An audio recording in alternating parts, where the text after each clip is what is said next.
Russ, what is this song, man?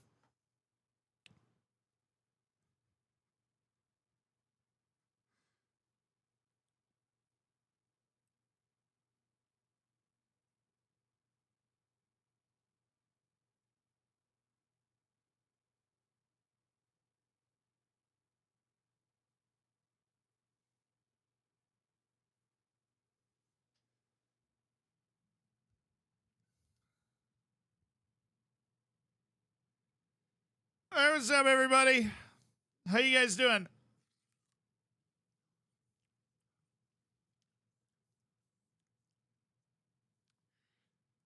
Hope you guys are having a good day today. Are you?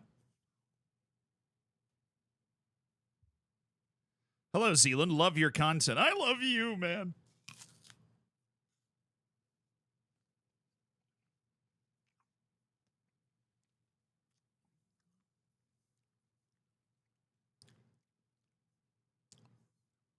Are you going to watch the Masters or are we footballing? Well, I mean, I don't think the Masters are going on right now. It's Tuesday. But the Masters is fun. I will at least keep track of it. I love friggin' sports. I watched UConn expose Purdue last night. Yeah, I did. I did. I watched UConn expose Purdue last night. It was absolutely brutal. I was hoping it'd be a good game. It wasn't a good game.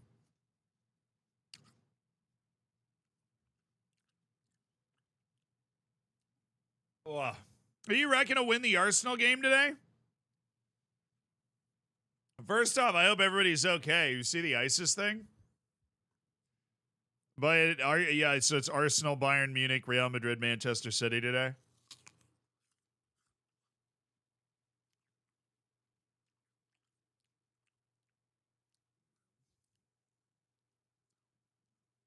Who's the home team? They're playing. Okay, Arsenal's the home team. Well, in that case, then Bayern's gonna win.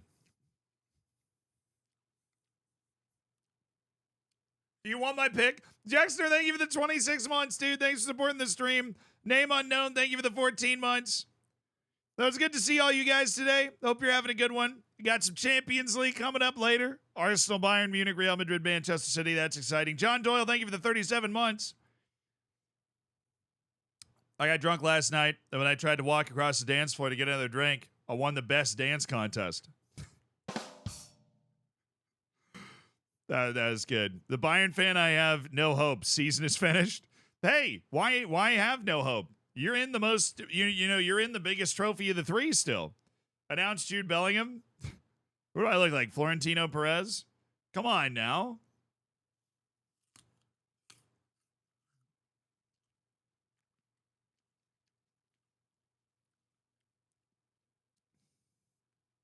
I hope not also.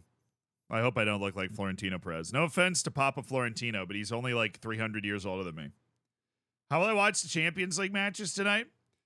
I mean, I'll throw them on the telly, yeah. That was a good idea. I bought some apples yesterday. These little devils are slapping right now. These little devils are slapping me around. A takeover? Oh, we almost got that takeover yesterday. Oh. The month I get a gifted sub, Z disappears.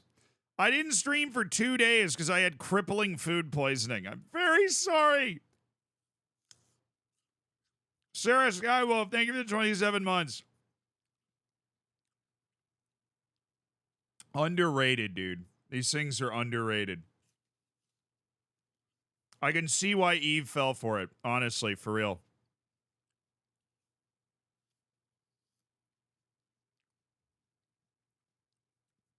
What'd you eat? I don't know. I ate a bunch of stuff at dinner and then got sick. How was the game between Liverpool and Man United?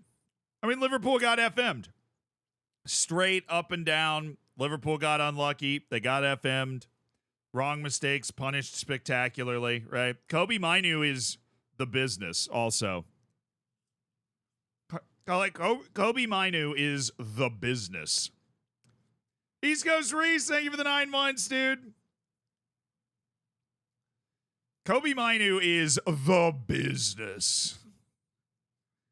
Talk about it, your life changing in a year. I've now had 10 chances and 10 jokes to make you laugh. Unfortunately, no pun intended. That one got a chuckle. I exhaled loudly. But since it was only 9 months instead of 10, I'm going to give that one a C. You've let me down here. If that was on your 10 month, it would have been really well timed.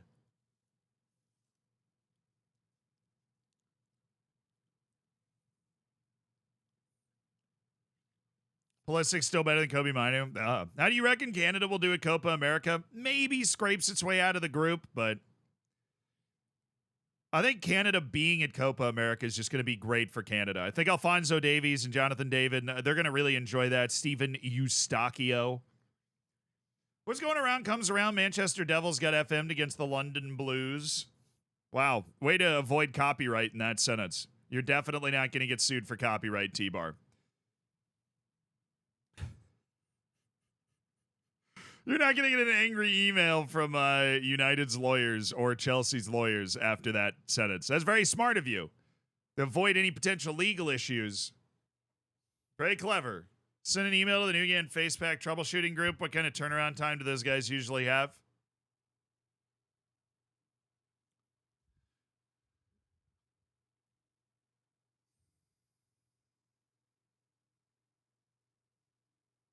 It would be best to try and get it solved through the Discord. It would be best to try and get it solved through the Discord. Because that group's not particularly active right now. So there may be somebody that sees it and just responds to you, but there isn't an active set of updates going on. So I don't know if anybody's like actually really checking it. If there's a specific channel for that, just try the questions one. There's obviously a ton of people in the Discord use it. Here, let me look. Yeah, I would just go into the questions one. But there is also a Facepack FAQ that might be able to help if you haven't seen that already. That also might be able to help. But good to ask, Schultz. Good to ask. Do I reckon the U.S. can at least make it to the quarterfinals? Oh, come on, Swablin. You want to hear something disturbing? Do you want me to make your skin crawl? Everybody that's here, you ready? The United States is the 3rd highest ranked team at Copa America. The United States is a pot 1 team at Copa America. That means the United States expectation is the semifinal of Copa America. So yes, I would be incredibly disappointed if we didn't make it out of the groups. Incredibly disappointed. If we didn't get out of the group stage, I would be upset. We should fire Berhalter. Yeah. Will you watch the game between Real and Manchester City? Yeah, I will. Yeah. We're streaming up to those games kicking off. Brazil, Argentina. Yeah, it's Brazil. No, it's actually Brazil and Bolivia. It's Argentina, then Brazil, then the U.S. Yeah. That's the order. But we won't fire Berhalter. I freaking wish the funny thing is Berhalter's done a good job. He's done a better job than I feel comfortable giving him credit for. I just feel like we can do even better. And I realize that's a really dangerous trap to fall into as the fan of a team. You know what I mean? That's a super dangerous trap to fall into. But like Southgate, exactly. He's done well, but I just feel like we can do better. I feel like I haven't watched us play and been like, wow, we really outplayed our ability level, right? We drew Wales, we drew England, we beat Iran by 1 goal, we didn't run them off the field. I hope Darwin gets to play the U.S. Captain America versus Captain Chaos. Dude, the form Pulisic is in right now. U.S. are not that massive. Calm down. I don't know what you want us to do, man. I realize that a lot of people drink the haterade on the U.S., right? And I don't blame people for doing that. We are a pretty annoying, culture when it comes to like soccer and football, right? Because people have built up in their own mind that the word soccer is like somehow some dirty, bad word, right? And all this other stuff. It's maybe, there you go. See, it's maybe because you call it soccer. But, you know, people don't understand the history of that or any of the reason for it. People, see, the thing is, the word soccer is a stand-in. As an expert on this, the word soccer is a stand-in for people just not liking the United States, which, like, is totally fair, right? I get that, man. I grew up here. I love, like, the U.S. I grew up here, but, like, I totally get it, right? But the hatred of the word soccer is translated to that because I mean there's a damn TV show in England called Soccer Saturday or whatever, and nobody bats an eye. It's not when somebody says, welcome to Soccer Saturday. It's when I go soccer. That's when everybody gets kind of up in arms. It's the biggest sport in the world. They like to call it somebody. Well, then get mad at Italy for calling it calcio, Maxi boy. Italy's calling it calcio. What the hell's their problem? What are they doing? You know? Wow, look at those jerks eating their spaghetti. Come on, man. It's the most pop. Okay, I'm off to Italy. There you go. Go get them. That's a different language. Damn it, man. Calcio doesn't literally mean foot and ball. It's a different word referring to the sport. And if you want, them to have their own word for the sport, right? Then there are certain languages that say like foosball or whatever, when that actually has no meaning in their language. They just say it because it kind of sounds like football. So they're just saying nonsensical words here, man.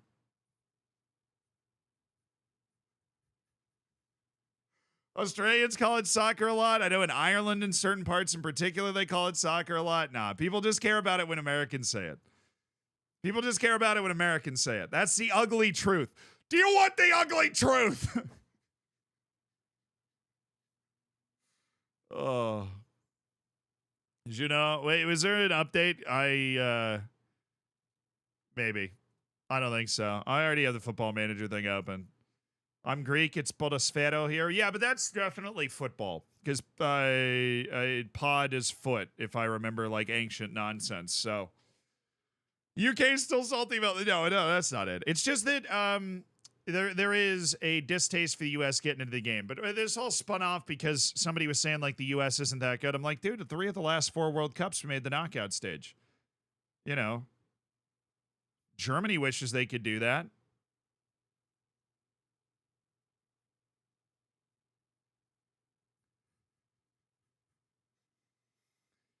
I mean, come on, Italy hasn't even been to the last 2 damn World Cups, dude.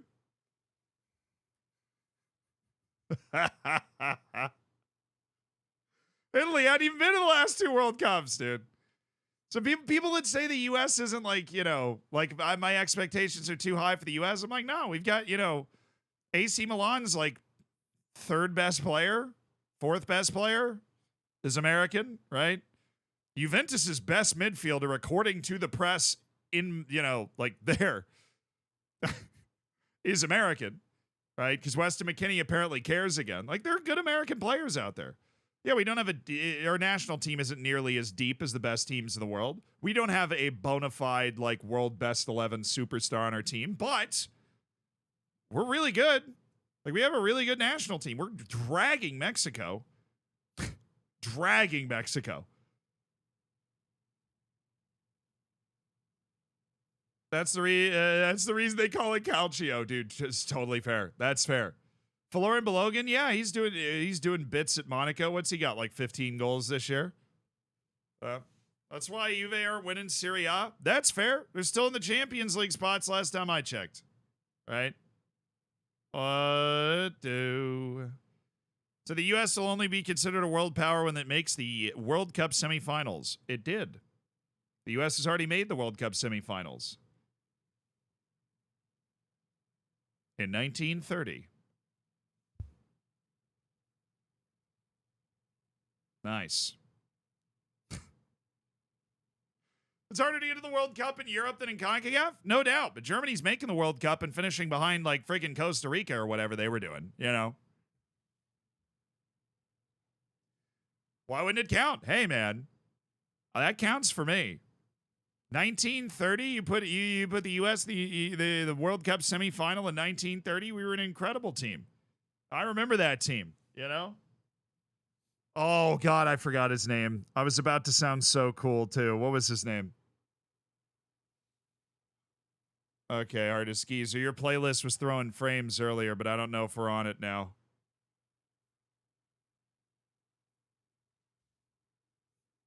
What was it? Oh, the Patnaud. Bert Patnaud. First World Cup hat trick. American Bert Patnaud. I think it was Patnaud. I am 100 years old. Yeah, I played on that team. I was a goalkeeper on that team.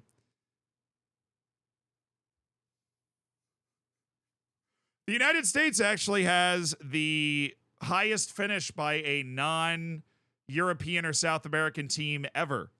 Because the United States finished third at the inaugural World Cup. And that is, yeah, that is the highest finish ever by a non-European or South American team. Ever. Peaked way too soon. Dude, we peaked way too soon.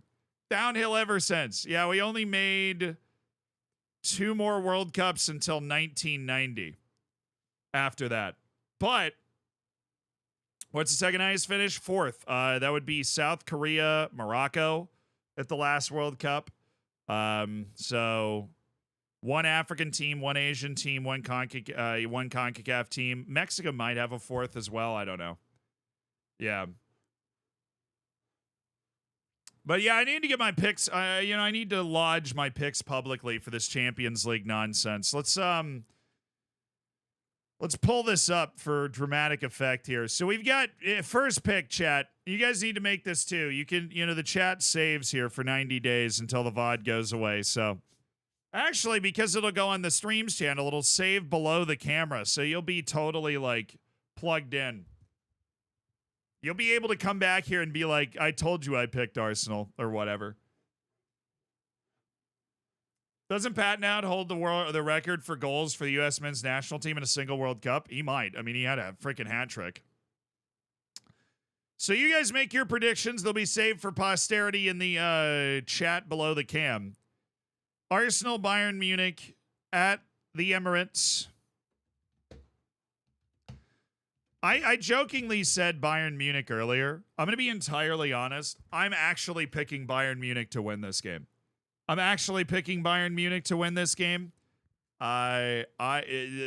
have literally nothing else to play for, and when you have nothing else to play for, I think you're very dangerous. Arsenal's got a lot going on, and Bayern Munich has the talent, right? They just haven't clicked. But I think if you're gonna get something to click with Lamine Yamal and Harry Kane, look, it's still Bayern. All right, it is still Bayern Munich that we're talking about here. All right, that's gonna go out there and try and get the job done. So, thank you, Bayern. Not Lamine Yamal. Jamal Musiala.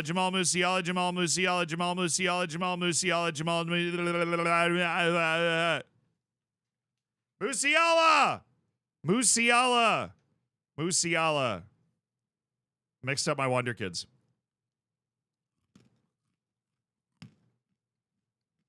So I'm going to say for some reason, and there's a very high chance that I am completely wrong. I have a feeling this might get out of hand where Arsenal starts to feel really nervous because they give up an early goal or something. I'm going to say Bayern Munich 3-0. I realize that there is a high probability I'm way off. But I think Bayern Munich's championship experience and the fact that they're not playing for anything else could have them come out and drop an absolute masterclass. I know.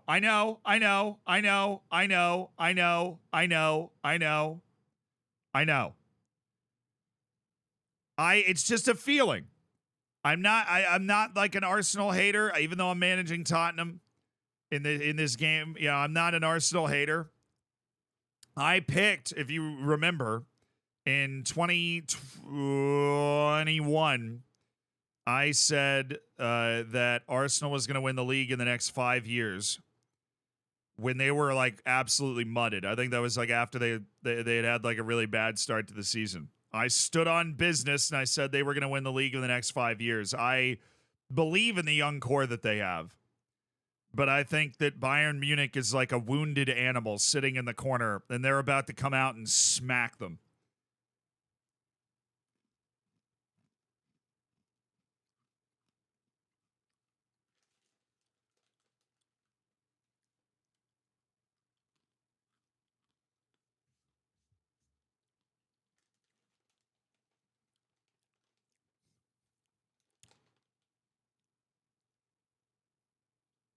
Yesterday's lack of solar radiation's really hitting. Whatever. We'll see who's right then. You know, we'll be back here. We'll see who's right. I'm going Bayern 3-0. All right, Real Madrid, Manchester City. This is the one, though. Like, let's be so honest. This is the one. All right, this is the one. Real Madrid at the Bernabeu. They're closing the roof, by the way. So apparently this is legal. I don't know if you guys heard about this. They're closing the roof, right, so that it can be louder, so that the actual match is louder. Do you know how crazy that sounds, man?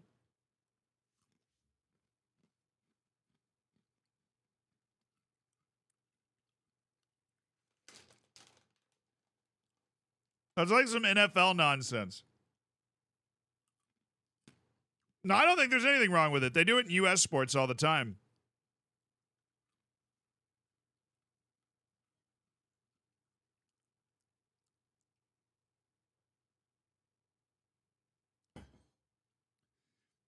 All right, but anyways, do I believe in Jude and Real Madrid's plot armor or Manchester City's journey of destiny?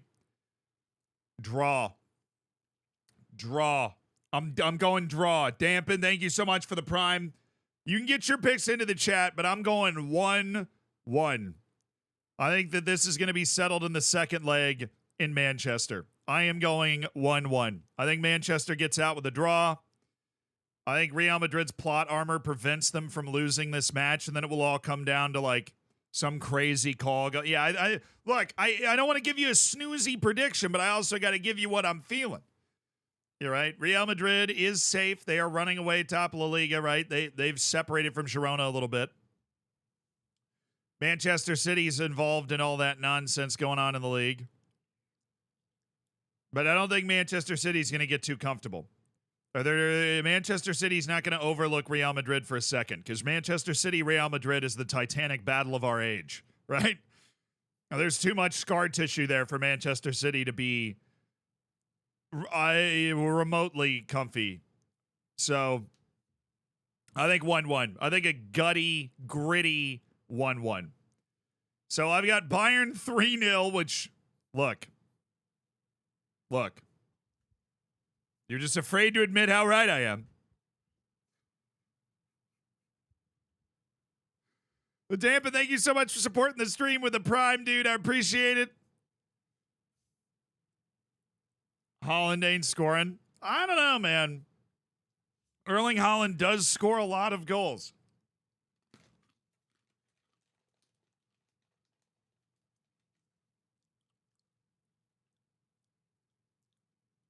So if Arsenal wins, does that mean we get to laugh at you? We will laugh together if Arsenal wins, because I realize the odds of me actually being right on that prediction are low. But I just, what is a prediction if not a feeling?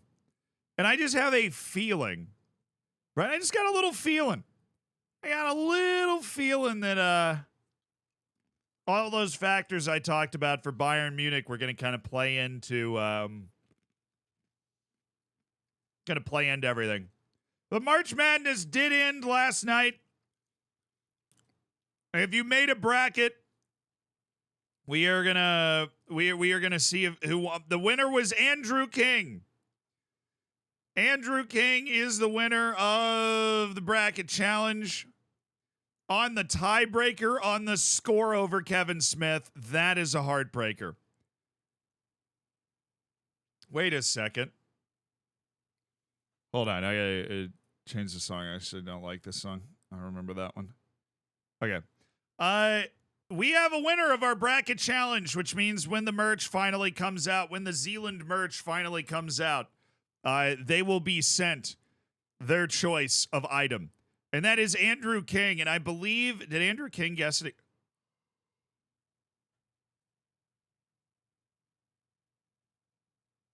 Oh my God.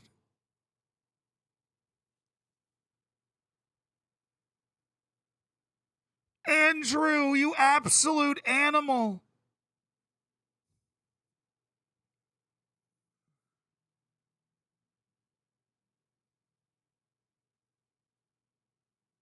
So Andrew King, out of our entire bracket pool of 144 people that we all made, it came down to Kevin Smith and Andrew King, who both got 1,350 points. They both correctly picked UConn to win the title. And the final score of the game last night was 75-60, Connecticut over Purdue.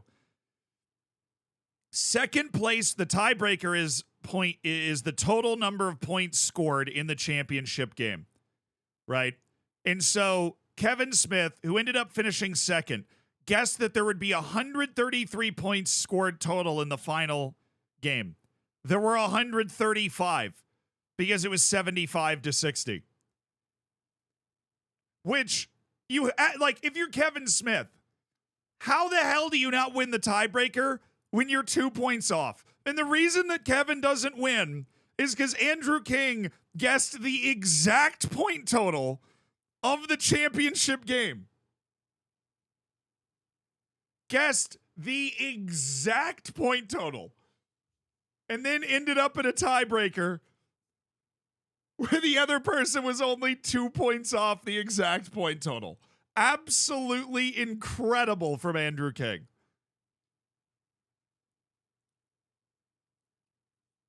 Correctly picked the championship game, correctly picked the champion in UConn, going all the way, an exact point total. Exactly picked the correct point total.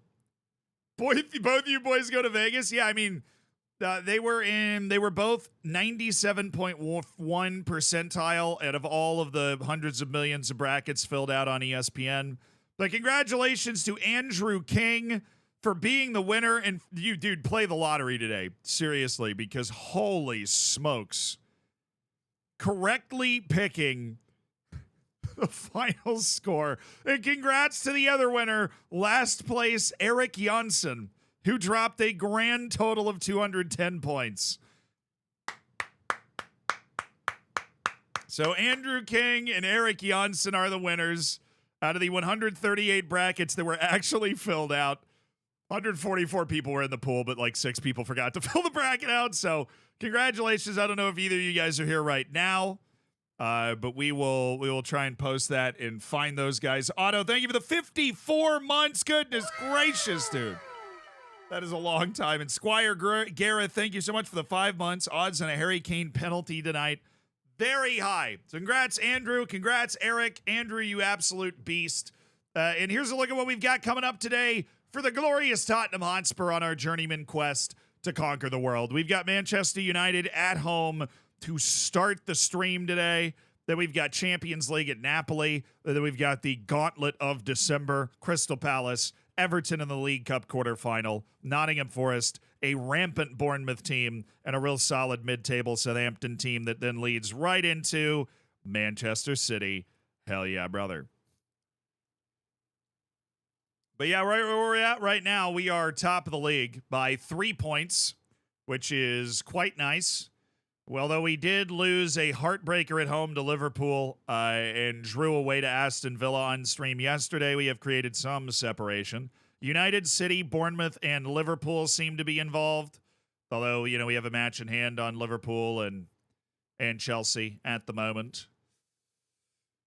We're doing our best. Only here for the FM. Thank you for the 16 months. You subbed at the right time there, didn't you? Jumped right in. Show his bracket. I mean, you can if you were in the pool, you can go in and look at it, but you can see the check marks for when he kind of got stuff right. He got half the Final Four, but got the championship game right, and it was really this bracket that he was not good at. He picked this whole side right, except for Creighton beating Tennessee and South Carolina beating Oregon, and just a couple of kind of one-off picks that didn't really affect stuff. It was a good bracket. Over 90, top 3% of all ESPN. FM final update. I don't think it was a database update though, dude. I don't think it was a database update. I could be wrong, but I mean, let's go look. Let's go look at what it was. Because Football Manager did snag an update today. Let's go take a peek. A little look-see. Hello. Oh, Peggy 3. That's not a thing in the U.S. Like, I saw that viral video of the guy like, I'm the guy that says Peggy 3. And I'm like, I don't know what that is.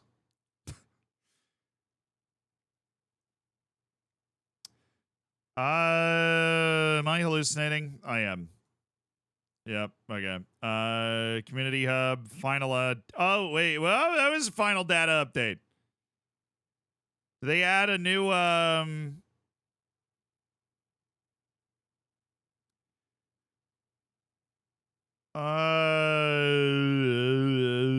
Did they add a new data folder? Oh, heavens.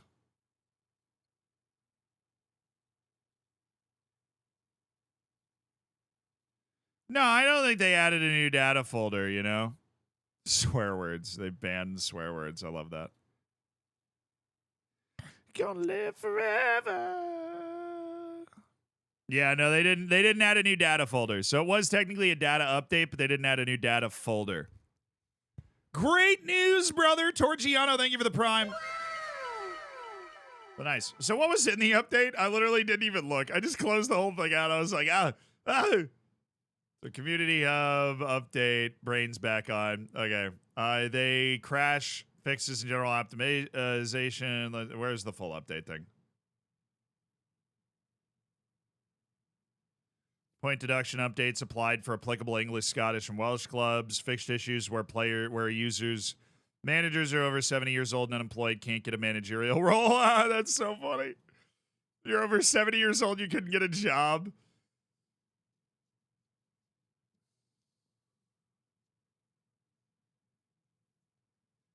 Okay. It looks like a kind of minor update, just crash fixes and stuff. But final update for the game, which they usually do about 6 months in, and we are basically at 6 months in, so it makes complete sense to me.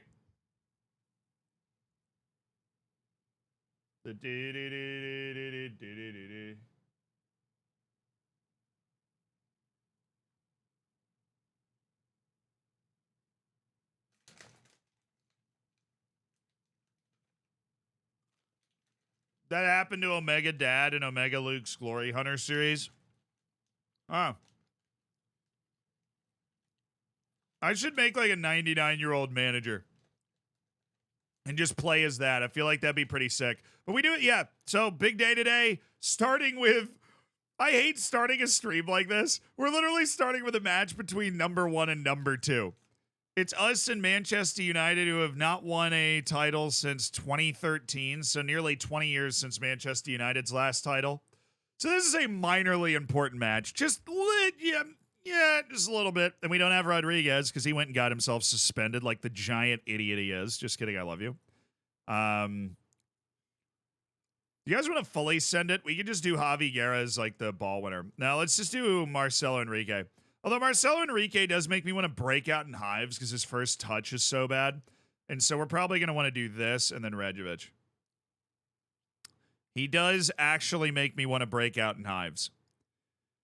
Which is not a great trait to have. Normally, I like to encourage people to not make me want to break out in hives. Again, why am I missing... So Chiquichi, Colombo, Canelio. God, it's like everybody in the same position. Okay. Oh, whatever. Fine. All right, I'll go with Doig, just so that we, get a sub in there that I'm actually going to potentially bring in that will like potentially help the team. That's great. All right, so we're going to go Kieran Tall, I think. Yeah, we're going to go Kieran Tall. We are going to go McIntosh.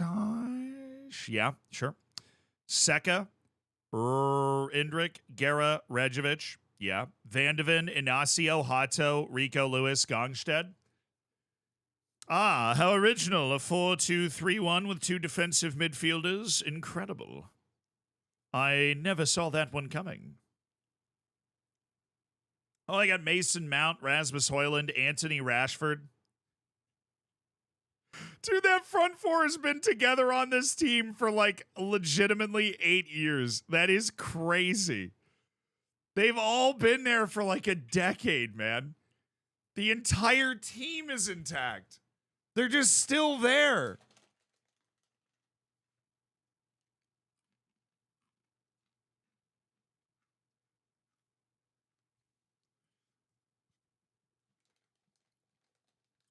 No, okay, that's just very particular. Like, they do have, like, Manchester United, I know this because one of their, like, star forwards is a guy that Tottenham sold before I got here. They have, like, Arda Güler. They have Ashley Phillips back there. They get Claudio Machado. Where is, oh, there he is, Jamie Donnelly. That's the guy. They do have Jamie Donnelly. But just the team selection that we are apparently expecting, or that my scouts are expecting, is hilariously unchanged.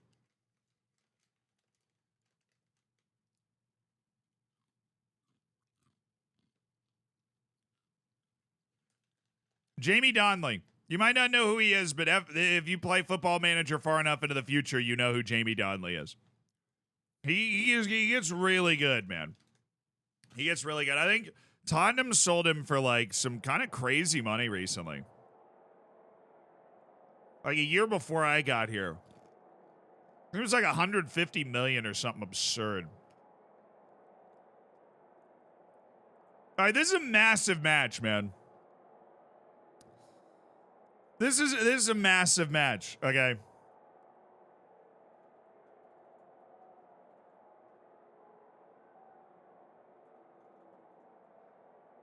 We got to ring the we got to ring the bells for him.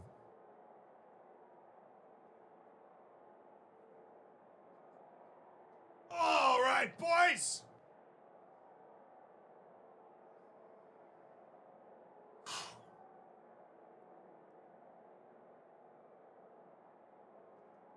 Tough to start the stream with a 1 versus 2. It is. The bell tolls for Manchester United's demise.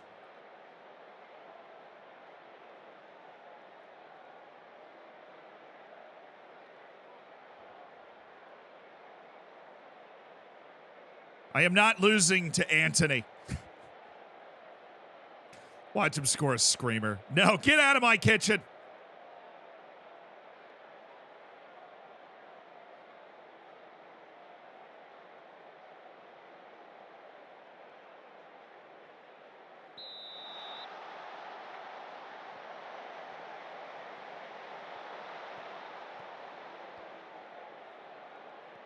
Okay.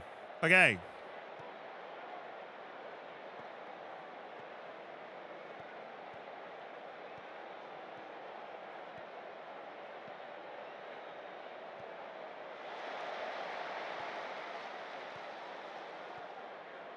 Play it back. What are you doing?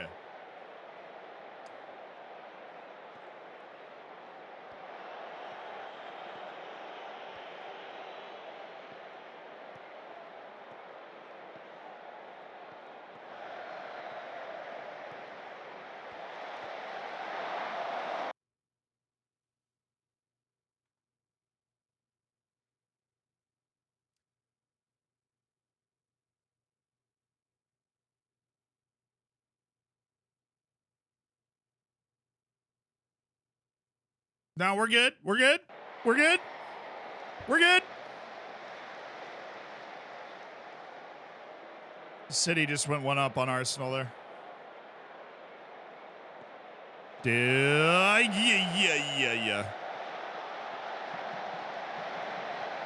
Oh, let's go.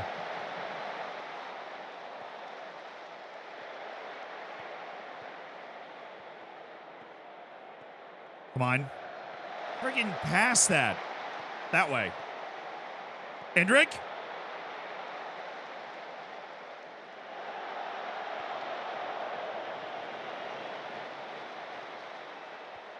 That's good. That's good stuff from us. That's what I thought, Anthony. That's what I friggin' thought. Good. Yes. Take it wide. That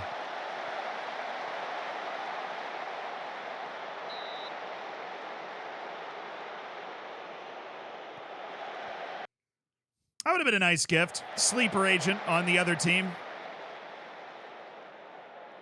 The guy's like a former player of mine. I just walk up to his ear and I'm like, Afghanistan, banana stand. And then he just accidentally scores an own goal.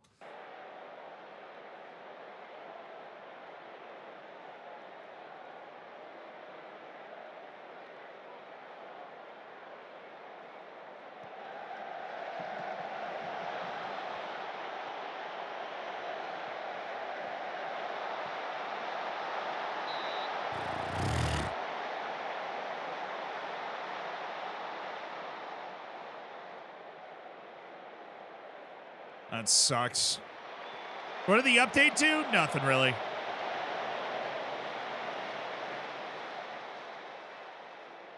Update didn't really do anything. Yeah.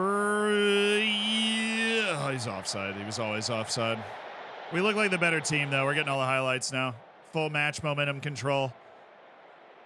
Even though we gave up that early chance, it would love for us to turn this dominance into a goal. How's that sound? That sound good? Oh, boy.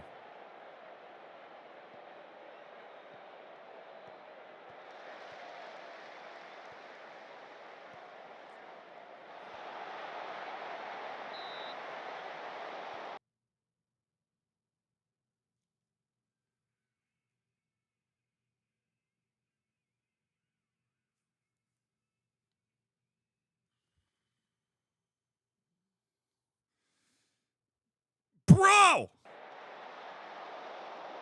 God, we're getting cooked! That was a save. That was a big save.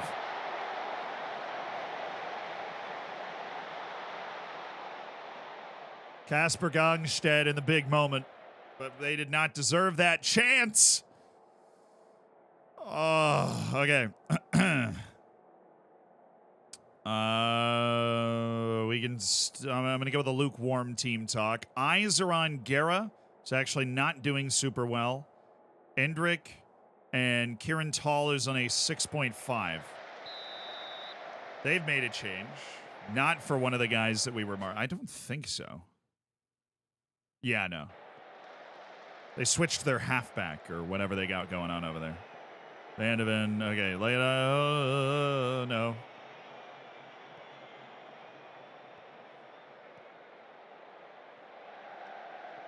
All right, Endrick.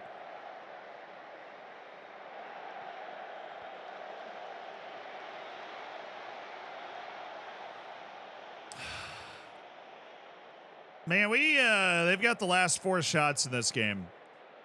They had a little spurt there right at the end of the half, and we've not switched that up yet to start this second half. All right, Rico. Oh, there he's off. He's so far off.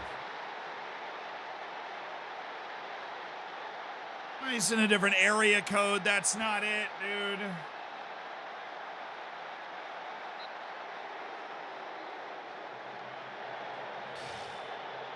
Still don't get why you like Kieran Tall more than Kaya. I mean, that just means you're forgetting about Kaya's ability to drop first half 6.3s, which he can do.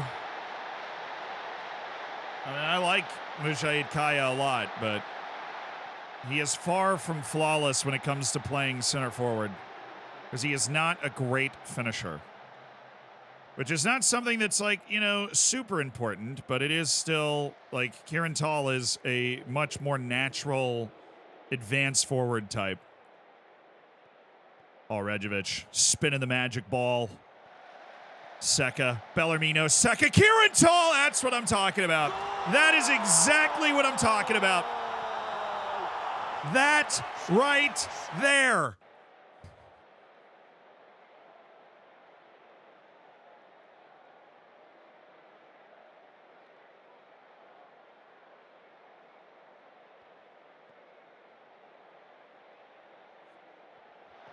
That was hot. Ballerino Seca. Kieran Tull. Cash in the check, Kieran Tull. Thank you very much. We ride.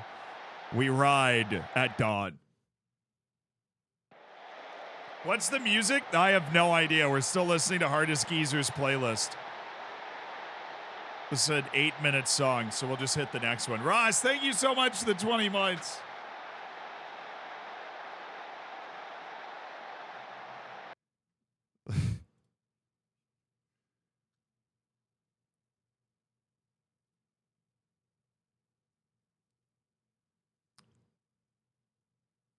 Okay. Yeah, no, definitely, dude. Just let me know what else might be able to help. Lower tempo might be able to help him. That's good. You know, I mean, I want to help. I want to help him out.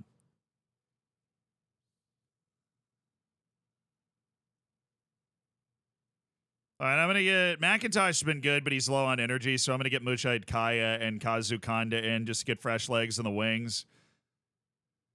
You know, I am literally lowering the tempo though, so hopefully your cat's able to catch the ball on the TV now, Ross.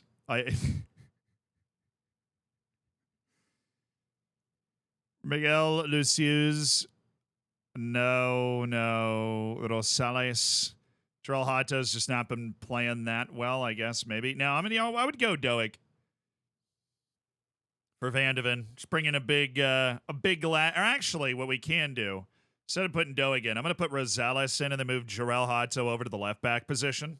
I feel like that might also be a pretty good move. I have faith, and I want to make sure that I've got the right role on Enrique because I want him to just be an anchor. That's kind of what that man was built for. So we're going to make that wave of substitutions and try and hang on to the rest of this game. Everybody cool with that? Because we've got the 1-0 lead, and it was beautifully constructed. What are we doing, Jarrell Hato? Goodness gracious. Kasper Gongstead with a strong save. My heart's in my throat. How you doing?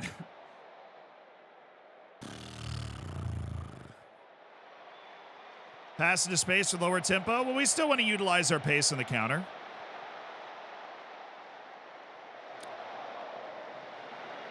He's alive. I am alive, Stealth Ops. How you doing, man? Good to see you.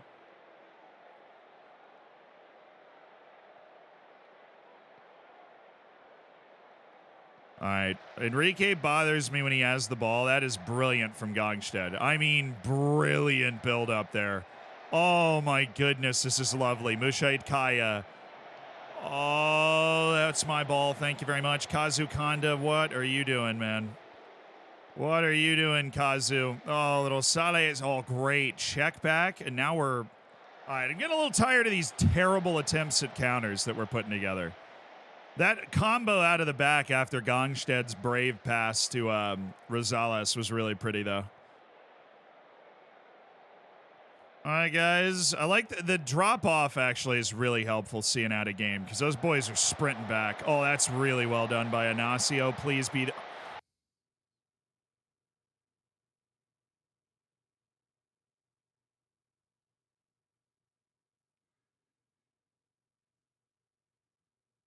Ow! Help, I've fallen and I can't get up.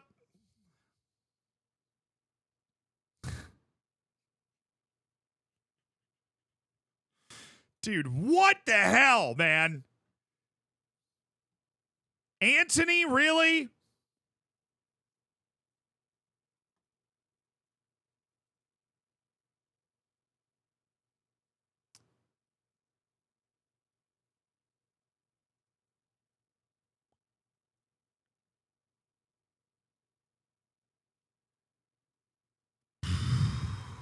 Dude.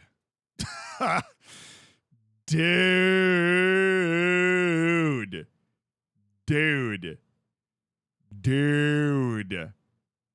I said it at the beginning of the game. I said I'm making fun of Anthony. He's going to score an absolute banger against me. And what does he do in the 84th minute of a game that, oh my God. What does he do? Scores a ridiculous banger, man. Oh, defense. Our defense here was fine. Like, Marcelo Enrique's not even closing that down. That's just a ridiculous goal. Oh. That's why you don't want to invite pressure, huh? That's why you don't want to invite pressure. But we've gotten really aggressive. We're obviously out here to try and win this game, so that really turbo sucks there. Oh.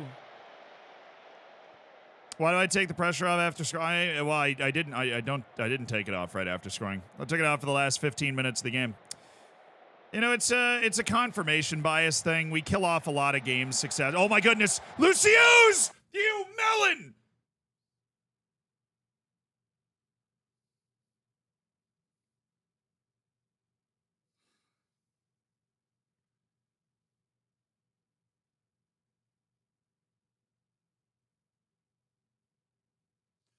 Sure. All right. Yep. Cool, man.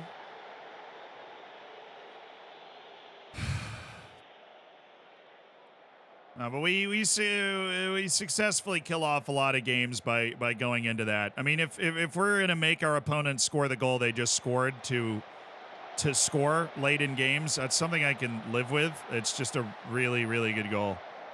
Oh, way to pursue that, man. Way to go, Gonzalo Inacio.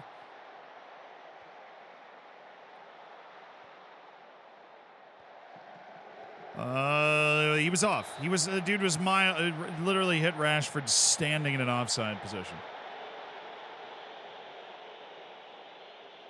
God, that is infuriating. Man, we suck on corners this year too, relative to past years. That is infuriating. That was a very, very winnable match.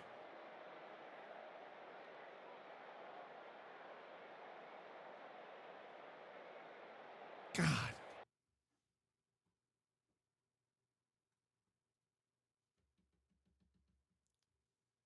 What the hell? What the hell? Samaj, thank you so much for the 35 months. He melon, yeah. He's meloning pretty hard. Westbrook, thank you for the 10 months. Thank you so much for supporting the stream. God.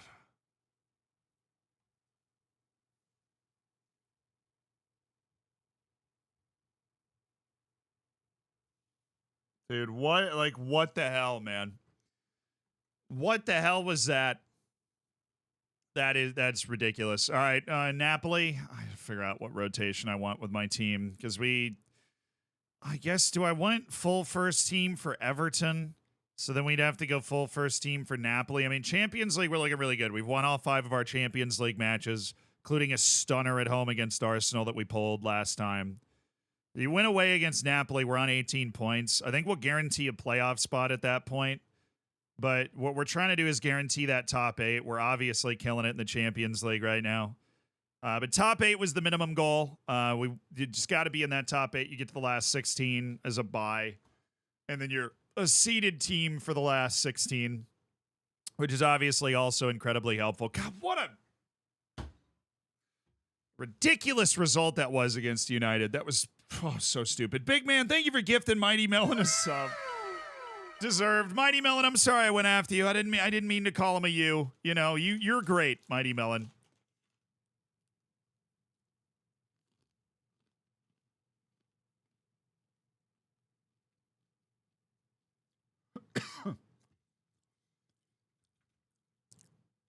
Can you stop making me lose bacon? I mean, apparently not. I really wish I could. But yeah, apparently that is not something that I can do. Really wish I could. Really working on it. Cowdo, thank you for the 4 months. My grandfather told me he took out 6 planes in World War II. I thought he was an ace pilot, but it turned out he was just a terrible mechanic.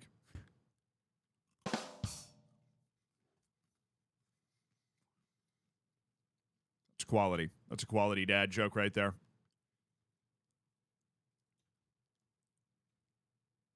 You know, that right there, that is a quality dad joke. I respect that dad joke. Buzz Bettis, thank you for the 7 months, dude. Hope you're doing well. I appreciate it. Enjoy the bacon. Enjoy the emotes. Enjoy the lack of ads. Oh, yikes. I'm haunted. I'm haunted by that. I'm haunted by so many things that have happened to us since we took over Tottenham. This is becoming quite the it's becoming quite the challenge. No, in a vacuum, a 1-1 draw against the team that is in second in the league isn't bad. But with the match control that we had over the majority of that match, it is at the very least incredibly frustrating that we weren't able to, that we weren't able to get more out of that, basically.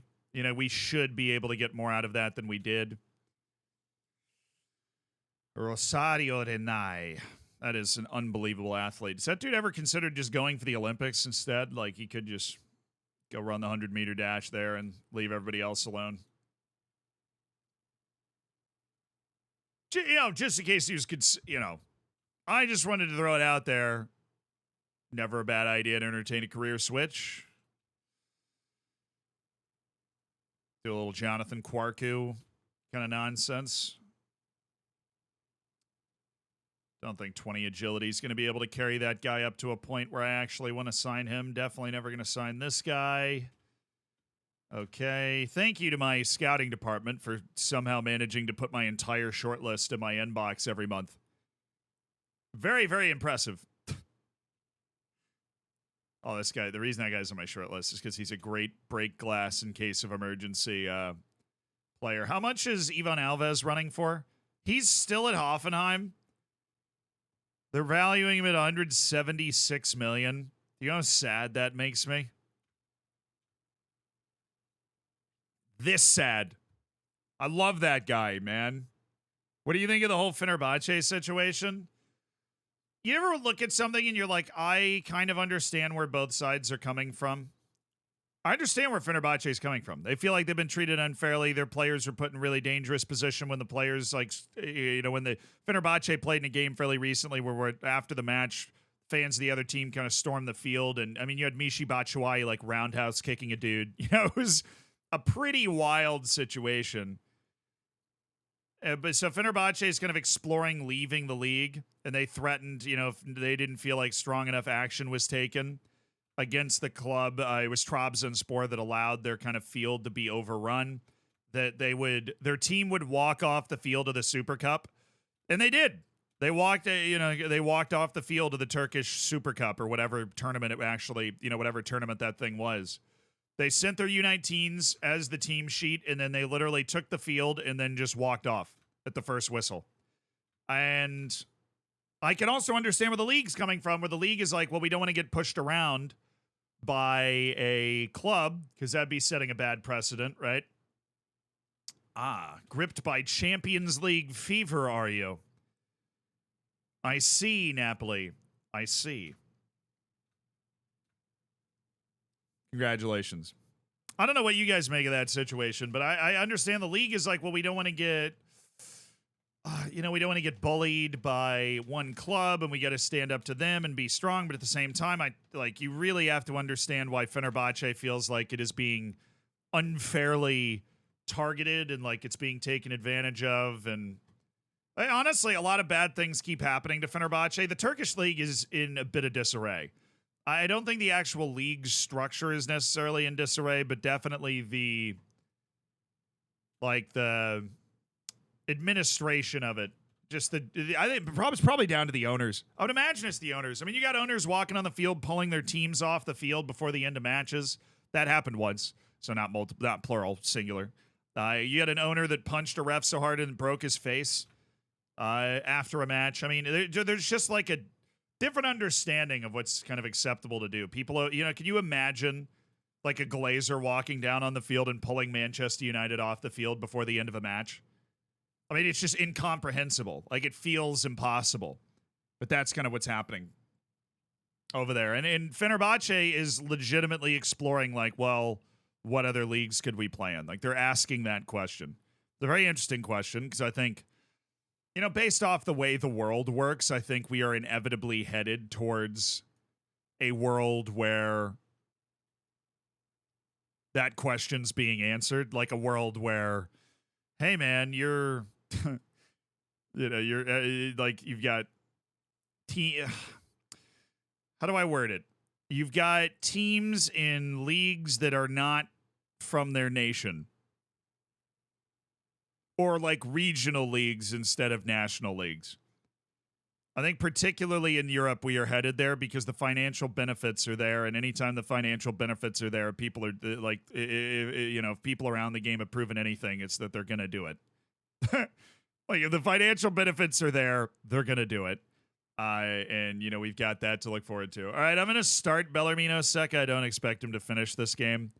Konda, McIntosh, Mujahid Kaya, Marcelo Enrique, Rejovic, Doeg, Ignacio, Rosales, Abasele. This is going to be a tough little gauntlet for us to run here.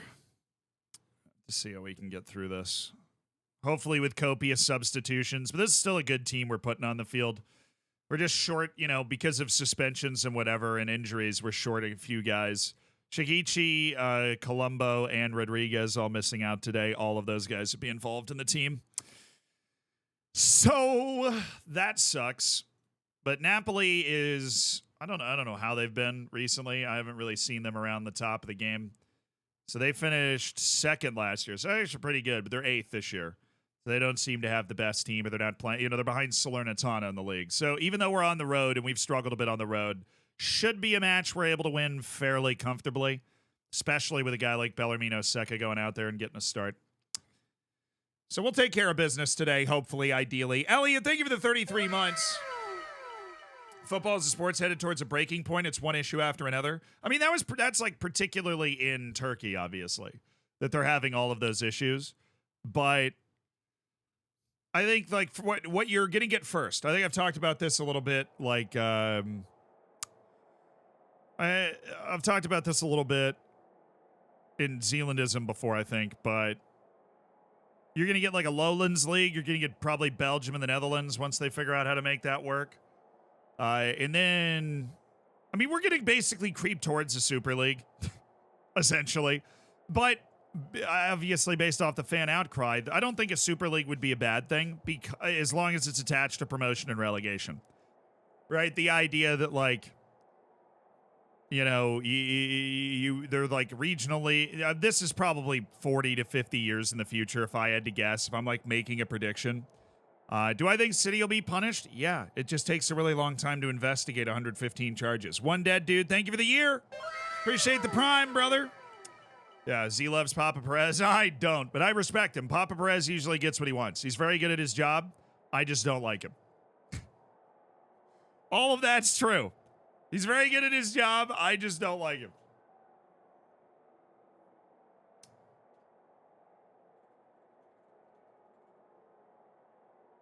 But I think probably the next...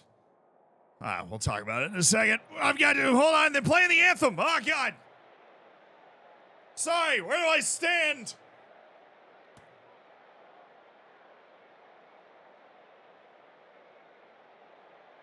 All rise for the Champions League anthem. Oh, it hits.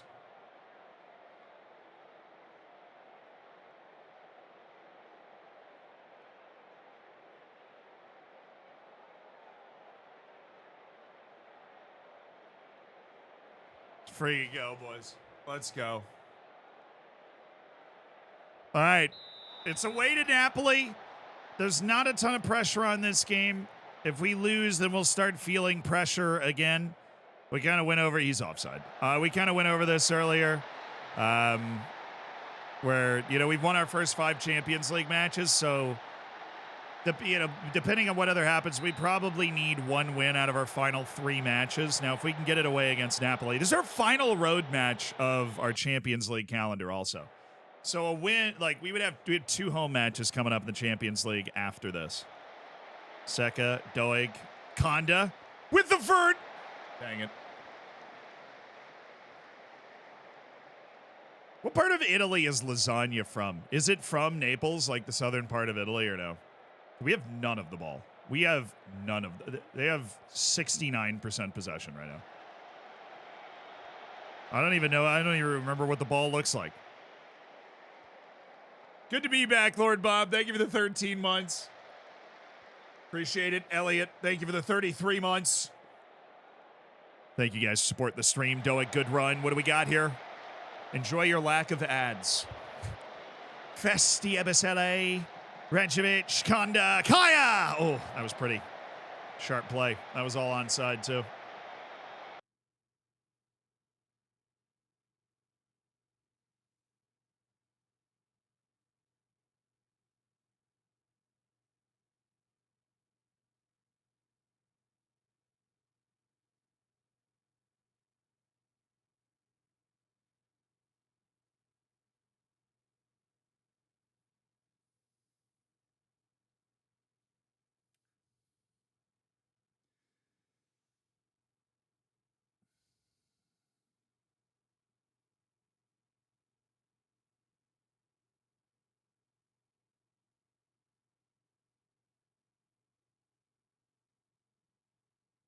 Bellarmino! Oh, that's so bad. Oh, that's the best midfielder in the world. That's so bad. I don't have faith in you, Hector. Not at all. I couldn't have less faith in you, Hector. Never in my world have I lied more than I just did. I'm going to switch you with Rejovic. Oh.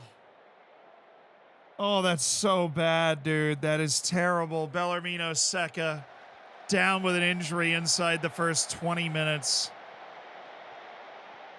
Kvaratskhelia, oh no. We're a little staggered. Good recovery by Inacio. We need to deny. Oh, there's an offside there? What? On who? Obstructing the goalkeeper? Okay. We're not going to be the best breaking the press with a Gamera Enrique middle. But whatever. Rejovic. Bring it down. Oh, that was a great ball back in. We have a reincarnation of Xavi running around. Ooh, Gamera. Well done. Kazu Kondo. Kaya? Oh, one more pass. I know that would be very difficult, and he was offside anyways, but one more pass would have been hot. I see the run the... oh, whoa, whoa, whoa, whoa!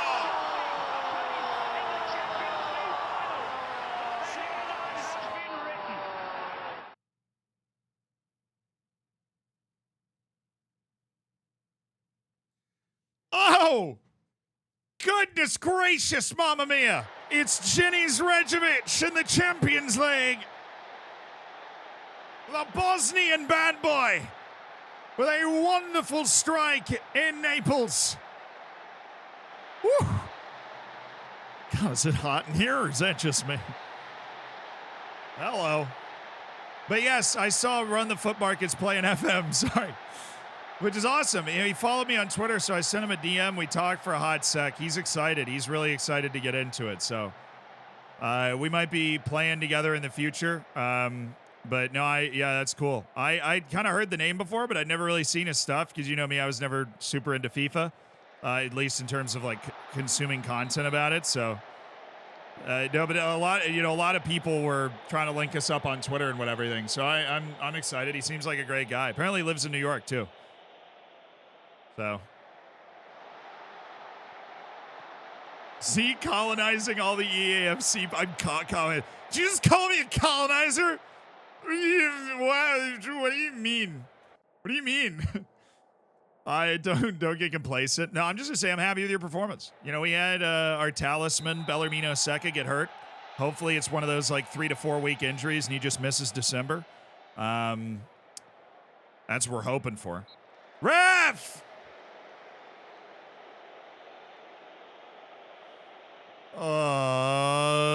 Okay, we got to do some substitutioning and rotación. What do we got going? Mujahid Kaya. Now we're going to let you do your thing. Gonzalo Inacio. Dude, Enrique's hurt too. Can I get like a moment of peace, please?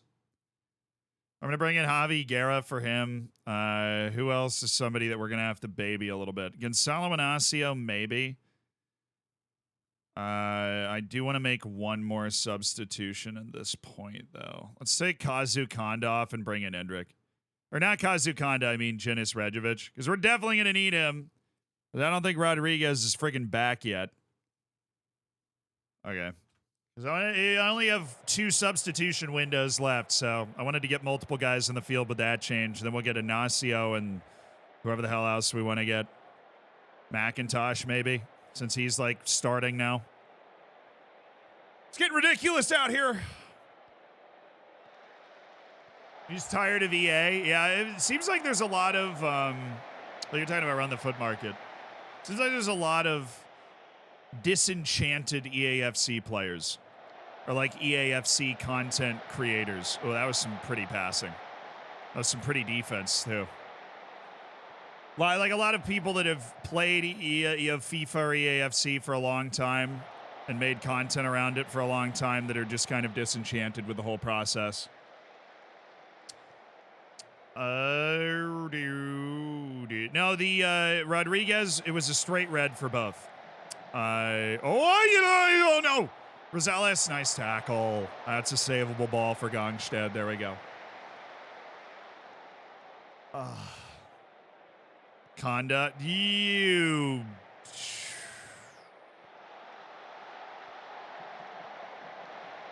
Dude, their countering is really impressive. They are getting to us.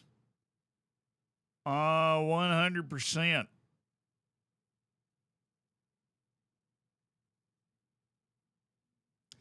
They are getting to us. All right, give me, they're going to be a bit of a surprise move here. Give me Mickey Vandeven in for Gonzalo Inacio.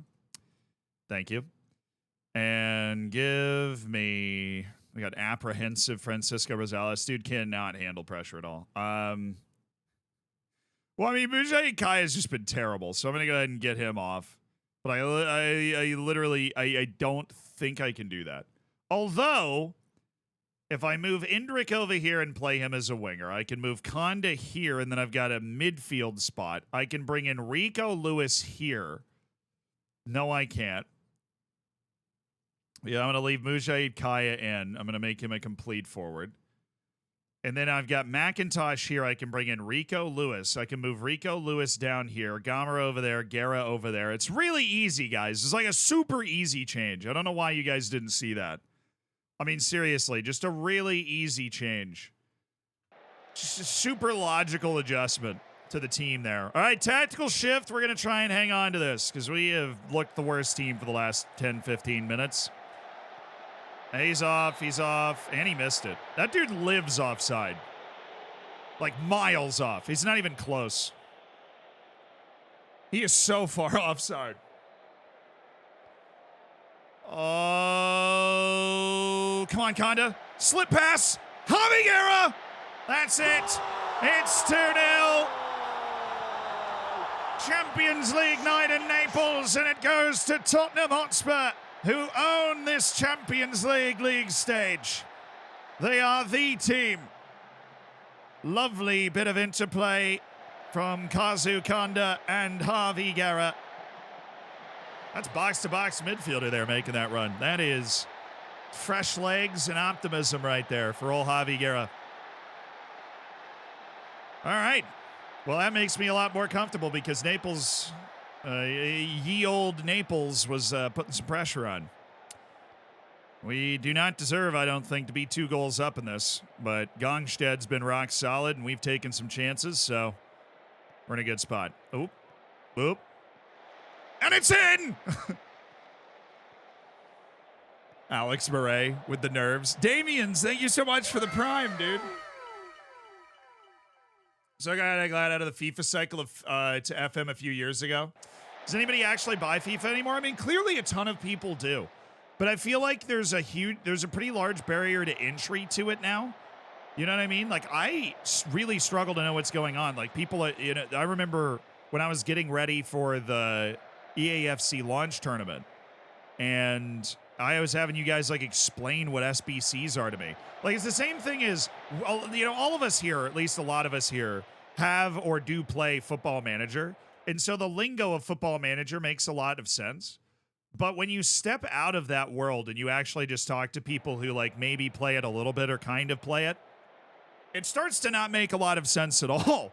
And that's where I was kind of at with the AFC is I'm like, what is all this nonsense going? Like, what is even? Yeah, the barrier's money. I mean, I don't think it's just people with gambling addictions that love the game. I mean, obviously, in the same way that a lot of different things in the modern world are designed to like exploit your brain, that sucks. Good time to miss a pin though, up 2-0 with 5 minutes left. Like obviously EAFC invests so much in Ultimate Team and trying to keep it fresh. But they have an impossible challenge too, because you've got all these people that are addicted to Ultimate Team and it's just almost a part of their day. Or like, you know, a lot of people in the modern world, it's like they'll have that one video game that like, oh, I want to relax and play video games. They go play that one video game they always play, right? And for a ton of people, that is EAFC. And they understand all that lingo. So there is a significant barrier to entry that's beyond just like learning how to play the game in terms of learning the economy of Ultimate Team or whatever. Like it's really prohibitive. To me, it's prohibitive. And I feel like I would be part of the target audience for somebody like EAFC to like want to get me into Ultimate Team. But I'm like, I don't know what all these different cards are and like evolving and whatever. I spend far too much time and probably money on it, although games consistently get worse. I can't stop myself playing. Exactly, yeah. And that's what kind of FIFA thrives on. But I think there's been a shift where like the people that are super into it are saying there's not enough new good content. And there just aren't new people getting into it, I don't think. Like the golden age of Ultimate Team and FIFA, like as a game, seems to have died a little bit. And so I also think that we're kind of hitting like a terminal velocity of how long a lot of the big creators are doing. There doesn't seem to be a new wave of like FIFA or EAFC creators. I mean, back in the day, not that I was around for this, I actually didn't watch a lot of YouTube growing up. But like, you had the Sidemen, you had all these people that were huge, right, doing FIFA stuff. And now you even have kind of like Danny Aaron's taking a step back from doing FIFA content, right? And I think Run the Foot Market, that's kind of part of it, is it's like it's just not having as much fun making that kind of content anymore. Angry Ginge, I guess, was... more recent. But Angry Ginge, I think, is something that operates kind of outside of that. That dude blew up. He's offside. This guy continues to live offside. But he blew up because his clips were hilarious on like TikTok and stuff, which is it's a sick way to blow up, right? But it wasn't like he was making EAFC YouTube videos that elevated him, you know?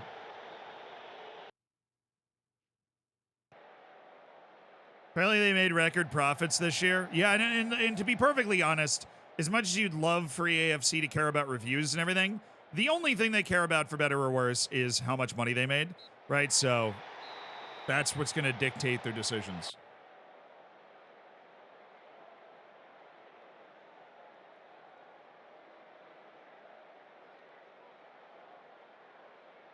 Silent Sean, thank you for the year.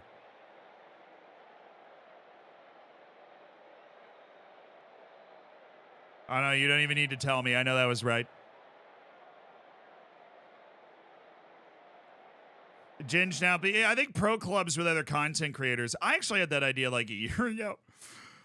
I remember I was talking about it. I was like, I feel like that would be fun to watch. I was talking to somebody, and I think probably the most fun thing to watch that you can do is pro clubs with a bunch of other content creators that people know and like to watch. That just sounds like the most fun idea that I can think of. Win, thank you so much for the 16 months. I appreciate it.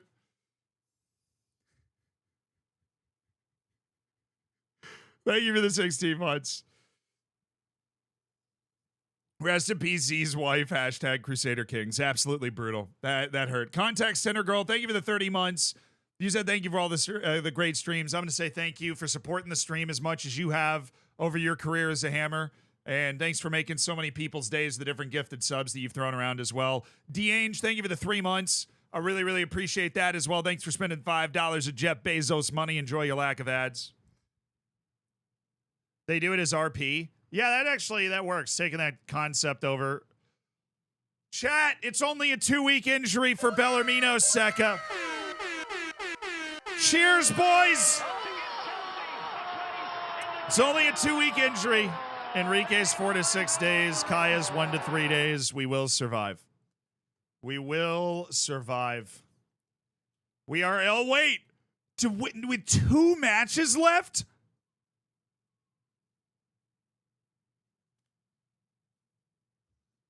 Dude, we rolled the Champions League. We've qualified. We are guaranteed to finish top 8 with 2 matches left. I have never seen that. We rolled the Champions League.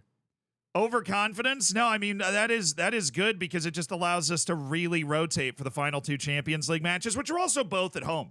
So we did that. We won 6 matches, 4 on the road in the Champions League. We're showing the right stuff right now. And then we've got Galatasaray and Real Sociedad at home in the Champions League, and we'll be able to really give some guys some other opportunities, some other looks in that situation. It's going to be great. We have a serious injury crisis going on in the middle of December, though, which is, if anybody knows how December works in the Premier League, less than ideal. Obviously, I don't think anybody is going to be spared from this. But apparently Rodriguez is good, which is fine. We can play him anywhere. Kazu Kanda, I just need you to keep improving, man. I need that. He has 18 vision. Oh, come on. He doesn't play like he has friggin' 18 vision. It's probably because his teamwork is only 13, which is higher than I thought it would be. Kasper Gongstead, composure and anticipation. That's what he needs. Composure and anticipation. If I see upward arrows on those things, I am happy. That is wonderful. What an excellent performance away against Napoli. Now we have away against Crystal Palace. A glorious shining palace on a hill. Oh, Waddle, thank you for the 2 months. First time I've been able to check out a stream in a while, but love having the YouTube vids in the background while I play some FM. Nice, dude. Glad you're digging it. I'm glad you were able to make it back to a stream. Thanks for supporting everything that we do. And enjoy your lack of ads while you're here now, courtesy of Jeff Bezos.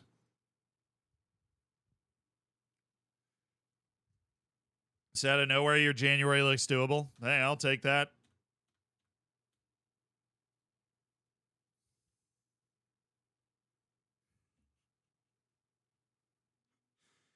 You're welcome, Damien. Thank you for the $5. I appreciate it.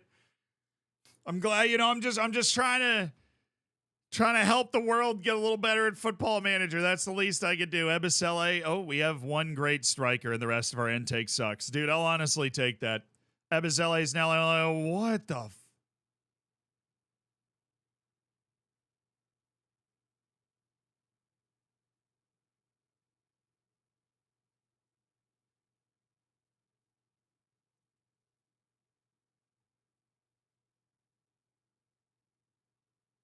what?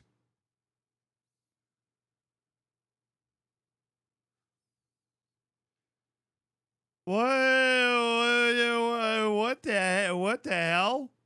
What? What am I missing? That's what I was wondering, dude. I have no idea. I mean, we just won a match 2-0 on the road, and we just had Festi Ebisele confirm that he's happy with his new amount of playing time. Like, I don't really understand what the issue is. But we just had a massive drop in our locker room atmosphere. Completely unexplained. I'm going to say atmosphere investigation. I'm going to try and be a good member of the Football Manager community here. Then maybe make a save file that I can upload to the forums and be like, hey, something weird's going on here. Is there anything that you might know about it, perhaps? Any issues anybody can possibly think of? I think injuries can do it. Oh my God, it probably is. Because we had 3 guys get hurt and injuries have a short-term impact on morale. No, well, Bellarmino Secca's morale was already down. I'm not buying that. Enrique's morale is still great. Who was the other one? It was Kaya. His morale's still great. No, that wasn't it. I thought we had it for a second, but that's not it. We just had a massive drop in our morale. Just because.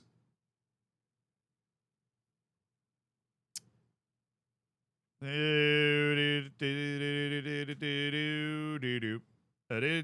my God, Bournemouth. They're back. They're back again. They've won their last couple of matches, and here they are. Okay, Crystal Palace. We are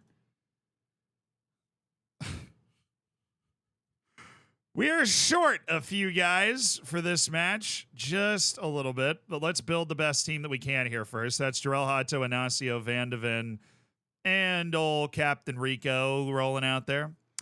Do I want to build the bet? Yeah, and then we'll just kind of figure it. We'll see if we can baby the full first team through to the Everton match. Like, we'll see who's able to stay a part of it. Do I have my king back? Mark Rodriguez is back, which means we can go Rejovic and Rodriguez.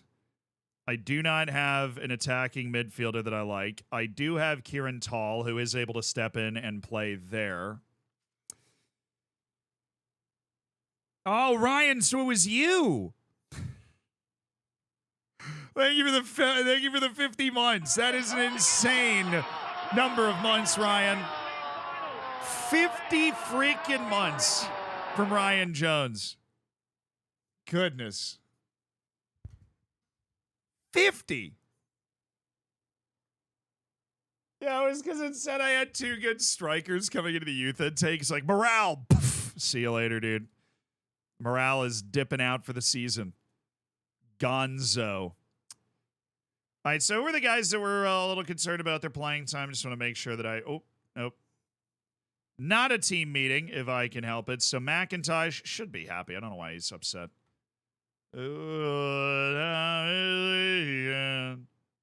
Why? He's clearly not actually mildly concerned about his playing time. At all. Simone Skota has every reason to be. Mujahid Kaya shouldn't be. Miguel Lucius should not be. Javi Guerra also, that's a surprise to me. I guess, well, we can just lower him to regular starter and then he's at that level. He's more understanding. We have to rotate a lot. Okay. We do need an attacking midfielder. I'm just going to start Miguel Lucius. That kid has been fantastic since we started rolling him out to play matches. Miguel Lucius, all you, dude. You're not playing at all, so I know you're...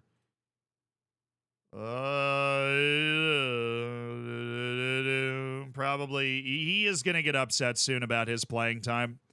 Not a lot I can do about that. I'll save Kieran Tell for the next match. We'll start Simone Skota in this match. Real rare look at Simone Skota. Give him a chance to play. Does he deserve it? Maybe, maybe not. I don't have any more forward subs. They're all hurt. So this is kind of just who we have. Hector Gamera is going to be in there. I'm wildly uncomfortable with how much Hector Gamera is all of a sudden just appearing.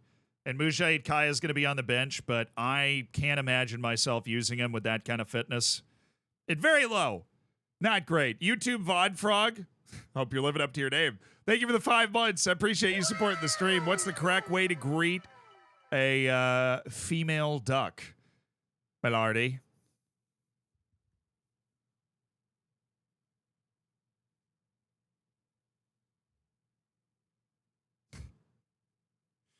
Give Lucius a face. Fine. If Lucius plays well today, we will stop the clock and we will run Nugan and we will give Miguel Lucius a face. All right, everybody okay with that? Everybody okay with this bench? This bench kind of scares me. We don't really have a lot of sub options necessarily.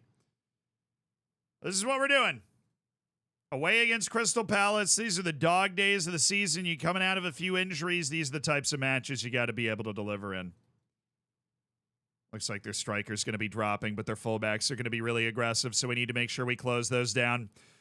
Dog days of the season, right? Road game on short rest. Tons of little nagging injuries that are going to be okay over the next week or two. No long-term issues, but have to kind of slap a team together, and then we've got a cup quarterfinal coming up after it. It's going to complicate some matters. All right, here we go. Away against Crystal Palace. We have 4 matches until we've played everybody in the league. I can get this. Good Lord. Yeah, I'm going to go with a C+ Von Frog. That was, look, that's good though. That's good. The Gaffer Sparky, thank you for converting your sub. Casual Screamer, thank you for the 8 months, dude. Hell yeah, brother. You're 1 month away from a Twitch child. Are you ready for that kind of responsibility though? That's kind of crazy. El Hog today. Yeah, no, no El Hog today. He will definitely be making an appearance against Nottingham Forest. He might be making an appearance in the Cup quarterfinal. We will see. But the league is a bit more of a priority than the League Cup quarterfinal at this stage, obviously. Hey, get back. Get back. Oh, good save by Casper Gangstedt. I love this keeper, man. He is a baller. I'm doing a lot of the Journeyman, but not a lot of the Carlaman. Oh, nice. Nice CK3 reference there, brother. That was nice. UCL watch party today? I'll let you in on a secret. We're in the process of building some stuff. Oh, jeez. To be able to do some sick watch parties. But I don't think we're not doing them today. We're streaming up till the Champions League, and then, you can follow my live tweets. No, I don't know. But yeah, I'm excited. I'm really excited for the matches today. I mean, the round of 16 of the Champions League, if we're all being honest, sucked eggs. So I'm really into the fact that there's going to be I'm really into the fact that there's going to be a really good round of matches here. Hopefully it delivers. Aye. City or Madrid? I went through the picks. I went 1-1 draw between City and Madrid. I went 3-0 Bayern in London. That is my wild pick. I just have a feeling that Bayern's like a wounded animal backed into a corner. But that's always a brilliant European team, and all those guys are still there. He's off. That's a lovely touch and finish by Skoda, but he's offside. Dang it. Glenn, thank you for the 15 months, dude. Thanks for spending $5 of Jeff Bezos' money. You've done that every time. You have spent... how much money is that? $75 of Jeff Bezos' money? Just deprived him of a nice steak. Nice work.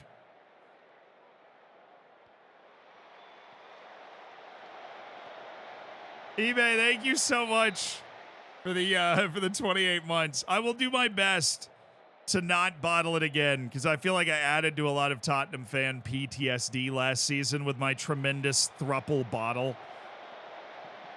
We do have a trophy, though. We won the Europa League in our first season with the club, so we've accomplished so much since we got here.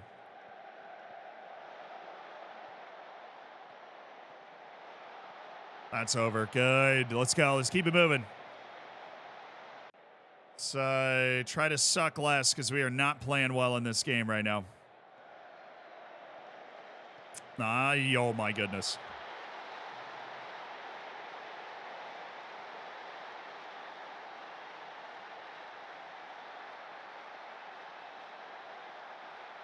That's a guy with 19 vision and like 18 passing who just laid a through ball up there for Wilson Odobert.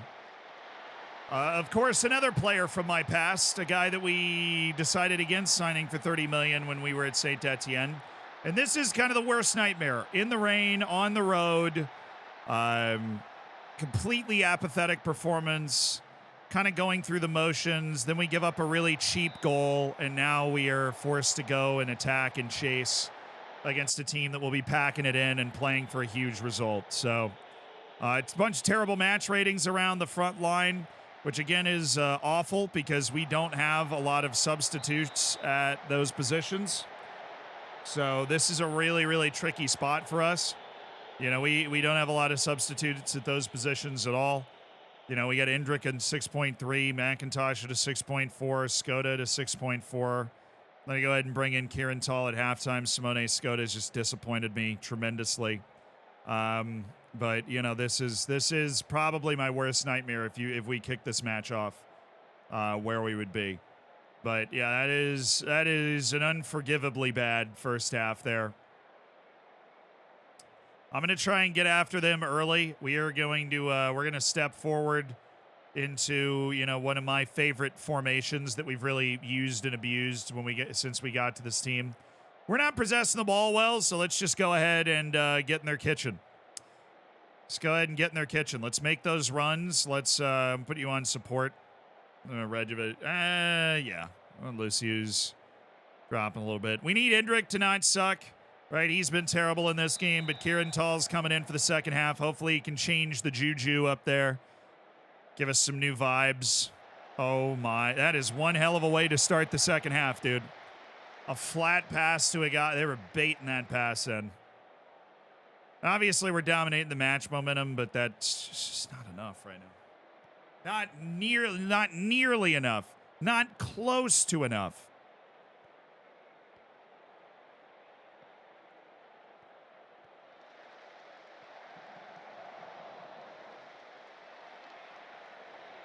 Macy, though, thank you for the 9 months. Subbing just in time for Odobear. Yeah, I'm sorry. It's all right, dude. I mean, I said it's the dog days of the season. I was clearly worried about this match coming into it. Because I knew we didn't have anywhere close to our normal complement of weapons for this game. Particularly in turn, like, we couldn't really change the game off the bench. We still really can't. Oh, goodness. Good save. That was a weird play. I've never seen a play look like that before. Wonder how you change your tactics so the AI doesn't adjust. I mean, the AI doesn't really adjust to your tactics as much as I understand that they adjust to how good your team is. So they'll, like, park the bus more or come out to play more against you, depending on how bad you are. So Kazu Konde, you're going to come off. Rejovic, you're going to come off. I am going to bring in Mujahid Kaya just because I feel like there isn't really a proper reason for me not to at this point. Those are the only changes I can make. I'm literally bringing in Hector Gamera just because we clearly need different vibes at the front of this formation. We're not doing anything right now. We're not doing or creating anything. We actually came out of halftime and played worse than we did at the end of the first half, which is not good. All right, that's a good spot. There we go. Come on, boys. There we go. Beautiful little set piece play. Get us back in it. Yes. Drilling that one in the training ground. Let's go.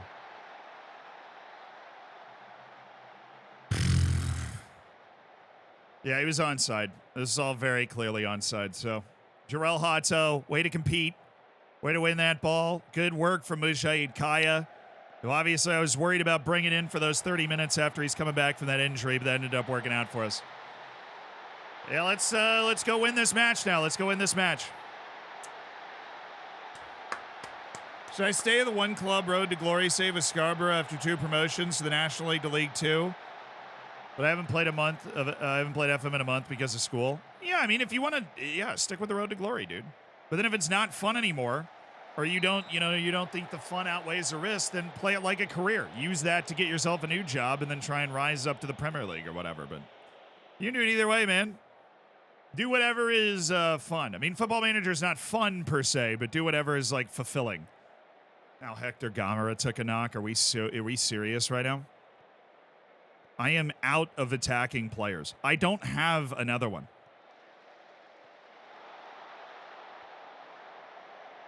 No, Van de Ven, you were right there. Nice work by Kazu Konde there. All right, I guess we're going Javi Guerra. Really wanted to avoid using him today, but Hector Gamera has picked up an injury, so Javi Guerra's in with 10 minutes to play. All right, I believe that they are very much, they're afraid. Capitalize on their fear. Send yourselves into the abyss. All right, that's probably it. Yeah, that's it. We've got a ton of numbers up, and hopefully we can create something out of that.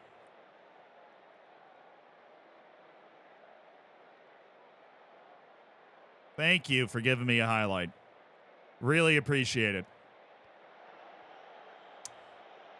All right. Okay, Javi Guerra. Now, where are the numbers? Why are we so deep? Go. Thank you. Oh, my goodness. Kieran Tall, he's there. 3v1's not exactly what I had in mind with this formation. You are joking with that shot. The hard work we just had to do to back them all the way into their goal, and you're cranking that from...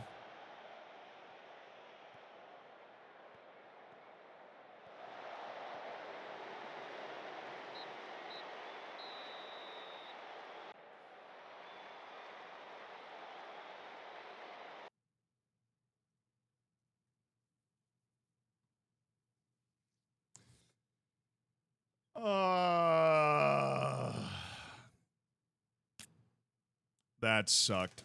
That really sucked.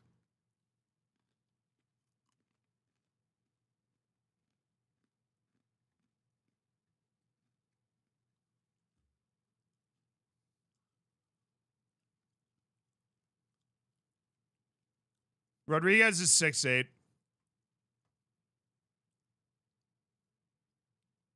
Before the Everton match, yeah, we'll just throw a rest in there. Try and get this team back up as ready as it can be for what is now a cup quarterfinal. But God, that's just a dog day of the season in the rain. Stupid mistake to give them a first half goal that just sets up this kind of nightmare where no matter what we do, we can't create a good goal scoring chance, even though we're controlling where the ball is on the field.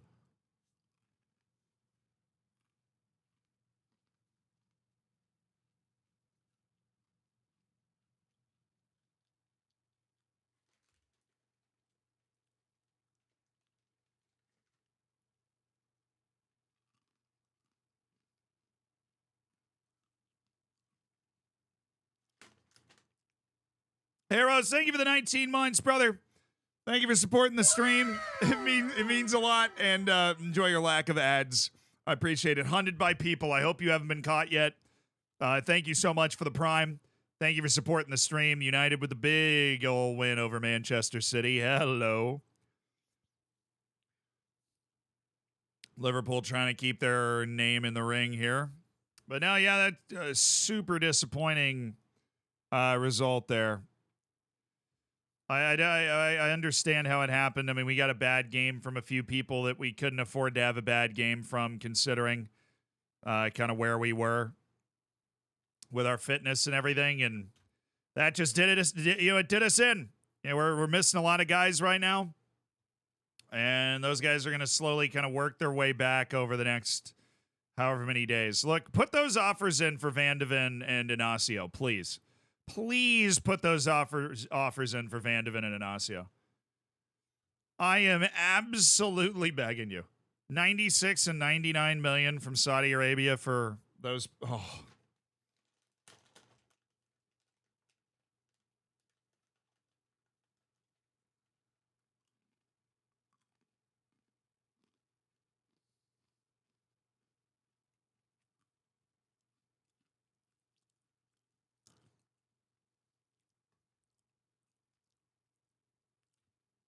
So what would you say is your favorite meal? I'd probably go with, like, you're probably not my favorite meal on earth. That's probably like an incredibly, I am a connoisseur of fine foods. I eat oysters and like, yeah, what am I trying to think of? The like raw beef with the egg on it. I freaking love food, dude. I'll eat anything. I'll eat anything and everything. Ooh, we just found one. Oh, but his mental stuff kind of sucks. Tartar. Yeah, like I eat nice food.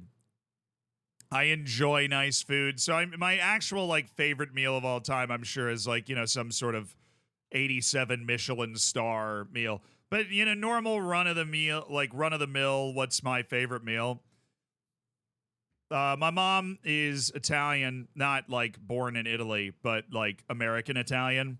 And she has a long-standing, great-great-grandmother pasta recipe, pasta sauce recipe. So I'd take some probably spaghetti, and she bottles it and then, like, mails it to me on occasion, when I'm lucky. And so I'll take, favorite normal meal would be I make some spaghetti, splash that on top, maybe cook up a little ground beef, sauce that up, toss it in there too. Oh, that'd be my favorite, favorite run-of-the-mill meal right there. I'm a huge pasta guy. I've eaten pasta at least once a week for probably at least a decade.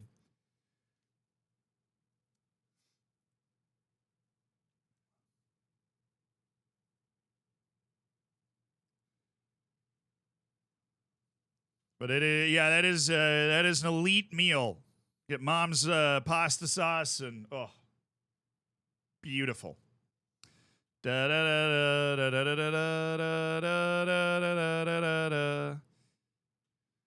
let's see who's available. Let's go to the physio and see who's able to play in this game. Okay, so we have Kieran Tall, Miguel Lucius, who vanished in the last game, Inacio, who somehow has not become disenchanted with the amount of playing time that he has been provided, Coyote, Rosales, Hato, Doeg, Gongsted.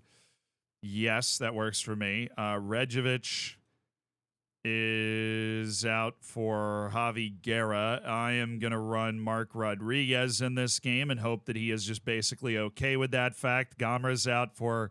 Oh, Belchior Canelio's back, so I'm going to give Belchior Canelio the start. Indrik is fully fit somehow. I guess because I had to sub him out early because he was playing so poorly. So that's probably, that's fair. How's your crossing? It sucks, so that's nice. I guess McIntosh is just going to be playing on the left wing, and then Kieran Tall is going to be the striker. All right, this is the League Cup quarterfinal. I know we're kind of right in the middle of this absolute, this nightmare where we've been without a lot of players that we've valued for some time. But I trust we will be able to come through this. Give me Festi Ebisele because we might need to deploy Rico Lewis as a defensive midfielder in this match. Just something to keep an eye on there. Not going to do it here because I want Rico to be able to lead us in the next league match. So this is the team we've put together. This is the team we've put together. Binel Hajjaj is cup tied, or else I might consider putting him out there. That's the other center back that we have, the kind of fourth center back we have on the team. All right, and the thing that can really get us in trouble typically is if their striker drops in. That guy looks exhausted. I don't think they're going to start that guy. We will see. That's the fitness situation with our team, though. Hopefully, we are okay. This is a trap game. At home against Everton, League Cup quarterfinal. This is a trap game.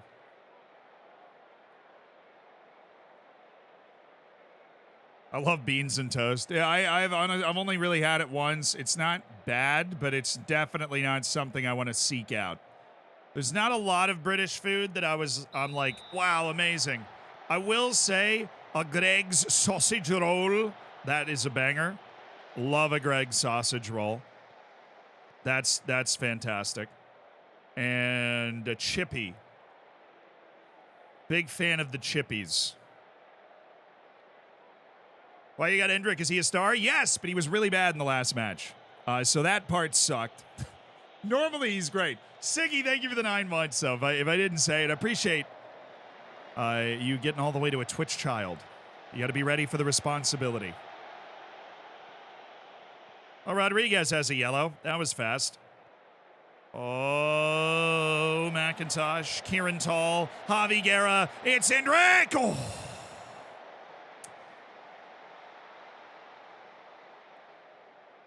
What's a chippy? It's basically like you get fries, like French fries with like gravy or curry or whatever on it. I get like the gravy and cheese. I thought that was in. That is an amazing save by Valdemarson. Oy, oy, oy, oy. As a Portuguese, you better love our food. Yeah, I've been to Portugal once. Actually, that's a lie. I've been to Portugal twice, and I had a really good time. I did enjoy the food. Like the last time I was there, I went to the same restaurant like 4 times. I'm trying to remember what I got there. It was good food. I don't know if it was like traditional Portuguese fare. It wasn't like a Chinese restaurant or something. It was just like a restaurant.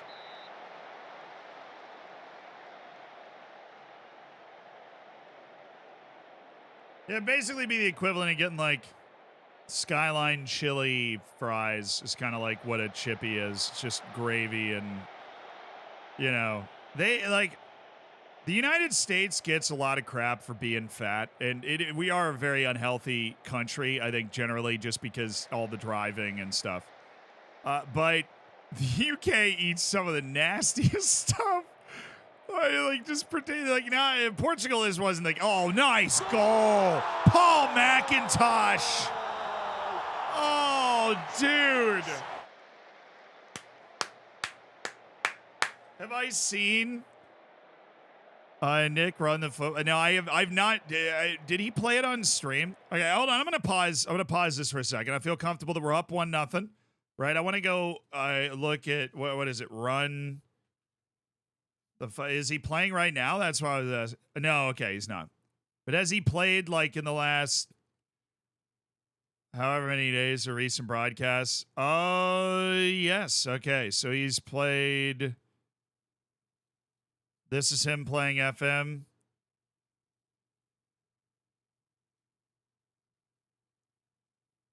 August 20. This is him starting with Manchester United.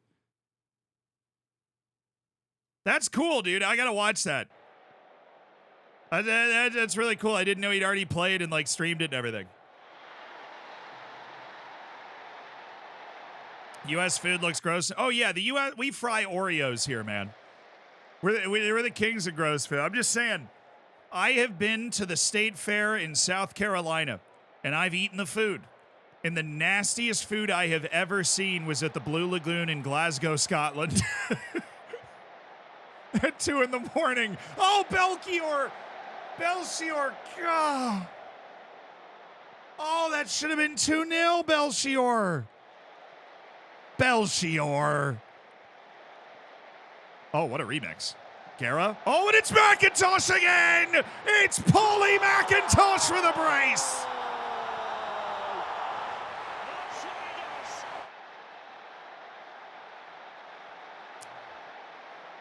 Yeah, dude, that Blue Lagoon, it's like the siren's call, those bright lights. They're always way too bright on the inside, and you're like, oh. I love fried Oreos, dude. It makes the Oreo all soft. It's, oh. So friggin' good.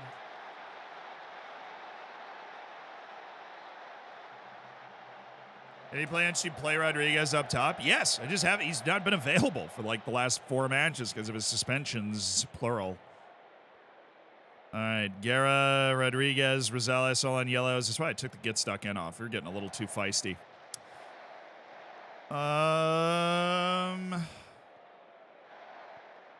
There you go. Belchior, Canelio dropping into the right space to free up Rodriguez there. Kieran Tall.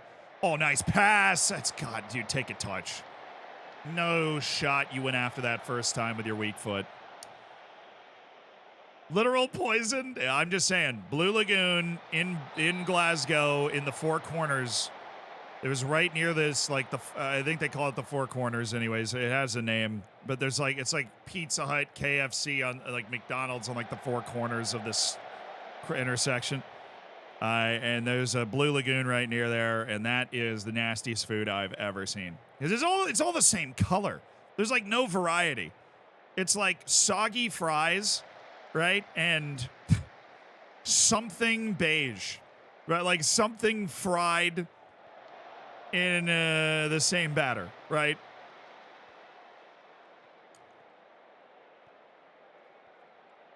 Like it doesn't have any, like there's no life. Like it looks dead. it looks dead.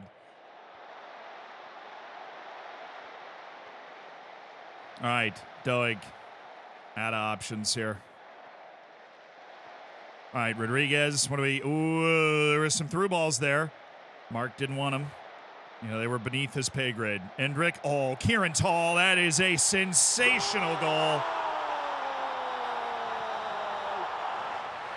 League Cup, no problem, bro. League Cup quarterfinal, no problem. A nice little bounce back after our disappointment against Crystal Palace. That's what I'm talking about, man. That's what I'm talking about. That is a perfectly timed run by Kieran Tall. That is a finisher's finish.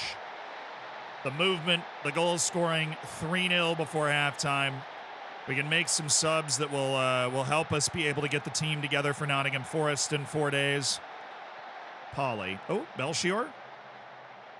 Belchior just popping up here. Polly McIntosh. Who's there? Kieran Tall makes it 4-0.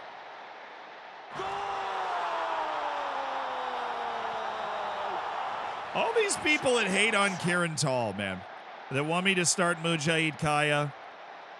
Kieran Tall, he produces the goods.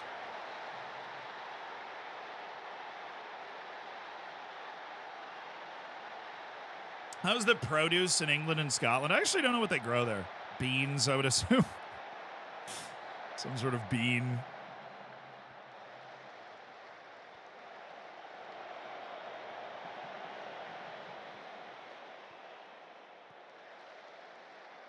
Oh, McIntosh! It's a hat trick for Paul McIntosh, and it's a riot in the League Cup quarterfinal. They've overwhelmed Everton.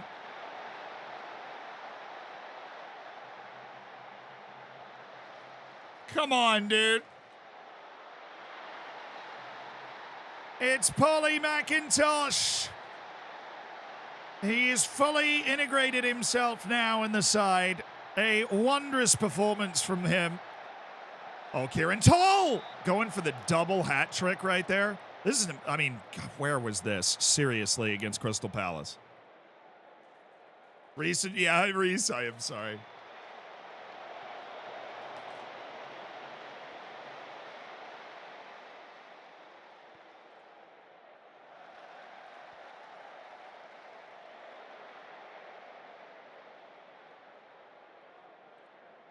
Yeah, is this a UCL waiting room? Yes, basically. This is your Champions League waiting room.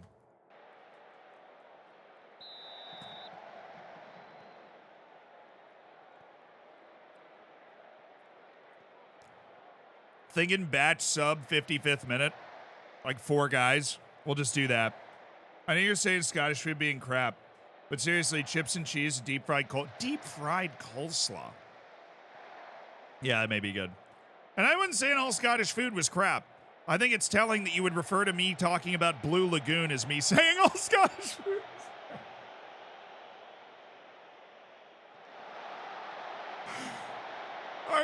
All I said was, I was talking about Blue Lagoon, and you're like, what do you have against Scottish food, man? I'm like, I didn't know Scottish food was fried pizza.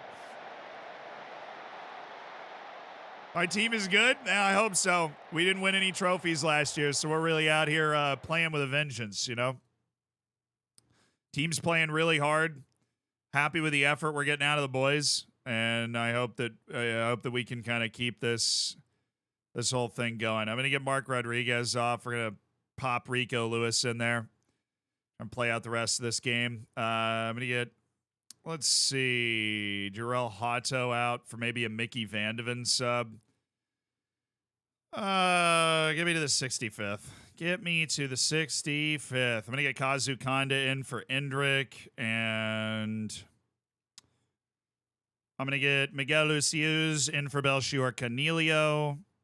That gives me freedom with my last 2 subs. We do have a 5-0 lead, so should be fine. I'm going to go lower the tempo of everything we're doing and kind of add some time wasting here and just kind of, get involved with the tomfoolery. All right, you're going to be on support. I don't want you going too crazy. What was that there, Cerberus? Haggis Pakora? Haggis? I've had that before. It's all right. Meat pie between 2 bread buns. No, I think if I'm thinking Scottish cuisine, I like stews. I like stews a lot. So I feel like you could sucker me in with a nice stew. I feel like you do a lot of stews there and kind of in Ireland. And stew's just kind of a thing on all of those islands. So are Messi and Ronaldo still playing in you? No, they retired a long time ago.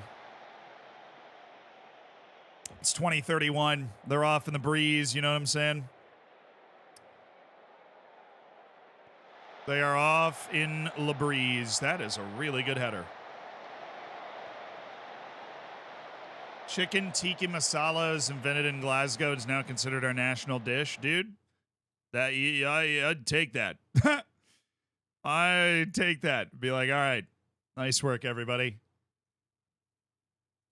Yeah, that's one. We do. We got a lot of Indian food in the United States, but I think that in the UK, the Indian food's obviously better. What you guys are missing out on, what honestly the entirety of Europe is missing out on, which makes up, I believe, about 50% of the people watching, maybe a little more, is you're missing out on that Latin American food, dude. You have some spots there, not nearly as many, and dude, just some chips and salsa and guac, though. Oh, like a actual burrito, you know?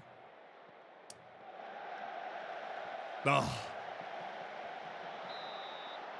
Yeah, like that Mexican kind of, the Mexican food, the Tex-Mex, some enchiladas, quesadillas.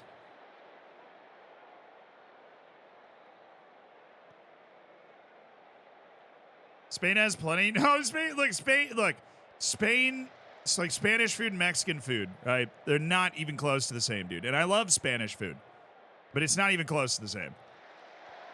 Dude, smack me across the face with a paella any day of the week and twice on Sunday. But it's not the same thing. Oh, come on, Kieran. Give me 6. Oh.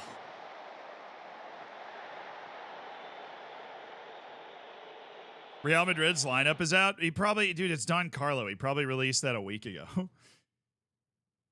I'll wait for it to post. Greco-Italian, the U.S. and Mexico, because of it's such an intertwined colonial history, like between the U.S. and Mexico, that the food that, like, if you go to, let's say, Florida, right, and go to a good Mexican spot,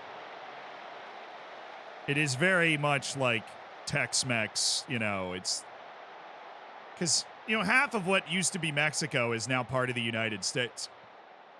California and Texas and New Mexico, unsurprisingly.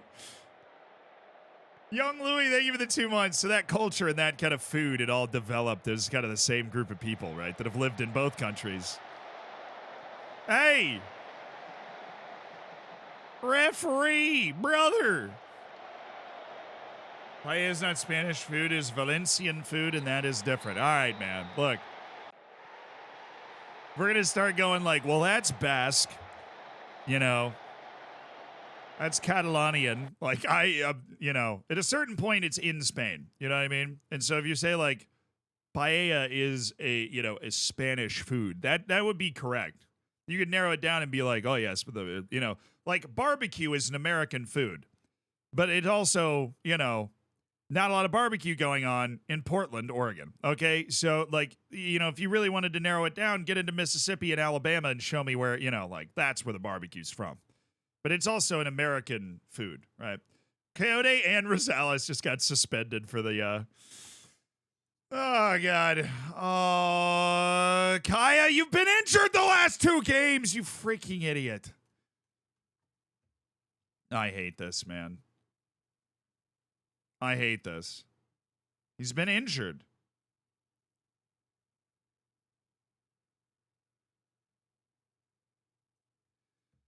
Like, you've literally been hurt. I don't even know, like, what do you want? The last 2 games, you were not fit enough to play a full 90 minutes. You weren't even close. But that just, that still counts as, oh, that's stupid, man. It still counts. Is New Mexico as desolate and depressing as Breaking Bad portrayed? It's not desolate and depressing. New Mexico is dry. New Mexico, large parts of Arizona, West Texas. There's a very large desert. If you do like, hold on.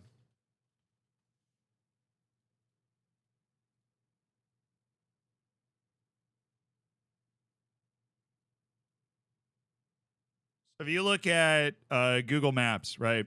West Texas, New Mexico, Arizona, Nevada. It's a very large desert, okay? It's really big desert. Goes all the way down into Mexico. This is the one with the saguaro cactuses and everything, right? It's a huge desert. And New Mexico is just in that desert, right? There is just not a lot going on, right? You've got this river that cuts through the middle of it that I would say basically, you know, almost everybody that lives in New Mexico lives on that river. But it's not desolate. It's cool. I've been to New Mexico before. The culture's cool. The food is great. You get some of the best Mexican food in the world there.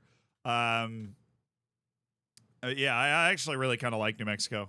Like, honestly, I really kind of like New Mexico. But yeah.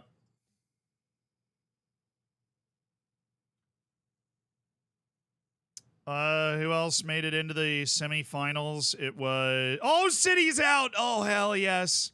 Brentford beat Bristol City. Nottingham Forest beat Preston North End. So it's Brentford, Nottingham Forest, Chelsea, and me going into the League Cup semifinal. We've got an upset Mujahid Kaya. I was trying to warn myself about that too. I was doing the appropriate due diligence to make sure I didn't let that happen, and then I let it happen anyways. Canelio and Lucius are upset. Rejovic is the new guy. Oh, no. Rejovic is upset about it, or he's starting to get a little worried about the amount of time he's playing. Well, you know, it's just a little weird how it works. So, Guerra, Rejovic, McIntosh, little Belchior, Canelio action. Just a lot of rotation management going on. A lot of upsetting rotation management going on. I'm not going to have an issue getting Mujahid Kaya on the field, though. That'll be easy enough. When do I see myself in New York? Dude, I have no idea. I can work anywhere, so.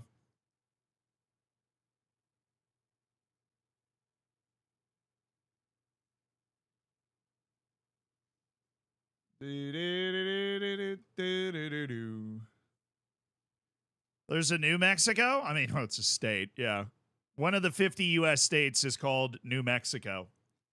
I think they just ran out of names after the Mexican-American War, which is also a thing that happened. Just in case anybody didn't know that, there was U.S. and Mexico did fight a war. Was unpleasant. Albuquerque is not one of the biggest cities in the U.S. I wouldn't go that far, but it's not a small town either. I'm moving this year just to a different place in New York. Oh, thank goodness. Okay. I didn't want to play Chelsea. I want to give Brentford the opportunity to knock Chelsea out. Because if we win and Chelsea wins, then it is officially it is a replay of last year's final, which was obviously heartbreaking and a 1-0 loss for us. So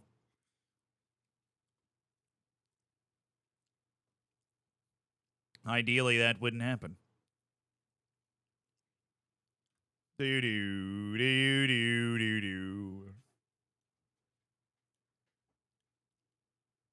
U.S. cities are surprisingly small in population. I mean, it's just there's a ton of them, right? You've got 50 state capitals, right? You've got probably, I mean, just a lot of cities that you hear about.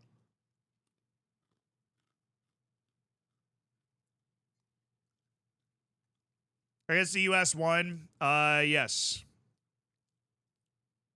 So the Mexican-American War, little Zealand history lesson, best as I remember it, because I was there, obviously. But the Mexican-American War was fought because Texas seceded from Mexico. So Texas was an independent country. I don't remember the exact order of events, but this was like in the 1840s. Kind of the beginning of Mexico and the United States just constantly being at odds with each other, basically. Um,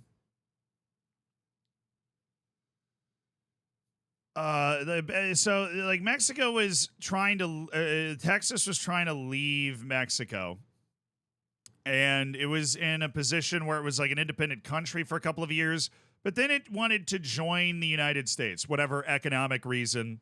The nation of Texas decided it wanted to join the United States. Which, fun fact, that's the only state. It's actually one of two. Technically, legally, it's the only state that was ever like a nation recognized by the United States that eventually became a state. But Texas, then you ended up in a fight between Texas and Mexico, right? Where Mexico was kicking Texas's ass, basically. That was the Alamo and everything, right? Like they took the Alamo, and Santa Anna was the famous Mexican general that was wiping the floor with this kind of ragtag Texan army that was trying to hold back what was at that point, a pretty big state. I mean, Mexico, let's see if I can find a map. Mexico is much bigger than it is now. Like if you look at a map of Mexico, like this is, California, this is Nevada, it's all the way up to Colorado over here. And this is what would eventually become the U.S., but really the states were kind of over to like this point right here. So it was a pretty, it was a much more fair fight, right, than you probably would have initially thought. Right. And then they're fighting over Texas. Right. Because Texas says, well, I want to join the U.S. And then Mexico's like hell you are. And then basically just tries to wax Texas. And then the U.S. just goes, no, we're going to fight for this. Right. We think we've got a more cultural similarity with Texas than they do. And so they went up and they all went to war. Now, the U.S. Was supposed, this could just be that revisionist kind of history where after it happens, but the U.S. dove into the war, did eventually win the war, took Mexico City, marched all the way down to Mexico City. And in the war wasn't that long. It was like 2 years, maybe 2.5 years. Yeah. And at the end of the war, as a peace settlement, the current border between the U.S. and Mexico is decided, and the U.S. got got the right. Officially, the states weren't formed. It wasn't like New Mexico just spawned in, but they got the territory, right? And the U.S. became, at least on paper, the owner of that territory, a lot of which was kind of wild and untamed, like particularly up in Colorado and Nevada. That was all Native American land. Right. There was nobody that would even pretend, to say that the U.S. was under control of that land or that Mexico was like actually under control of that land at the time. So we should have. I'm about to get my 6 days off. Oh, hell yeah. We can run our full first team. This is where I'm finally about to get that week off. That is fantastic. But yeah.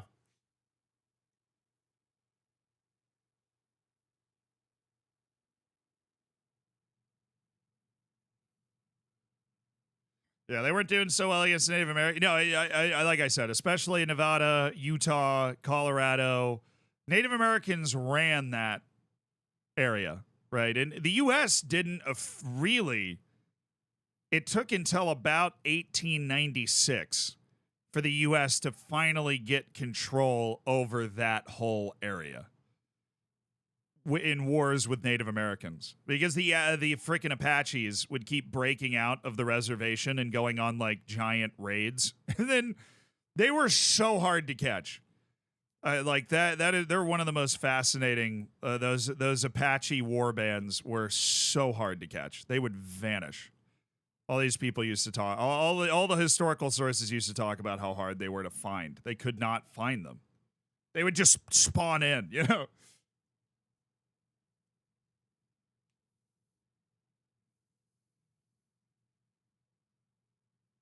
So I'm glad I've been able to. Yes, I'm glad I've been able to hopefully help you so far, Hinch Monkfish. Thank you for the 13 months.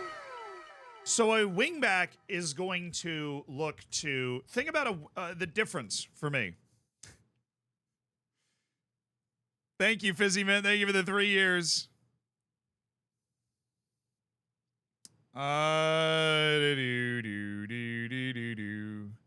Natasha dreaming? Interesting. I did not know that. So apparently there was a land purchase that adjusted the Mexico-U.S. border in 1854. Did not know that.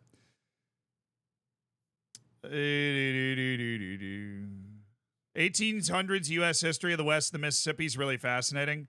Yeah, that's where the whole myth of the U.S. being the land of opportunity was actually reality. Because if you could go out there and build yourself a farm, there was it had the one thing that Europe didn't have at that time, or China, or whatever, land that nobody owned, right? Because the Native Americans didn't look at land ownership as a thing. At least most of the tribes didn't look at land ownership as a thing because they were migratory, particularly in the West.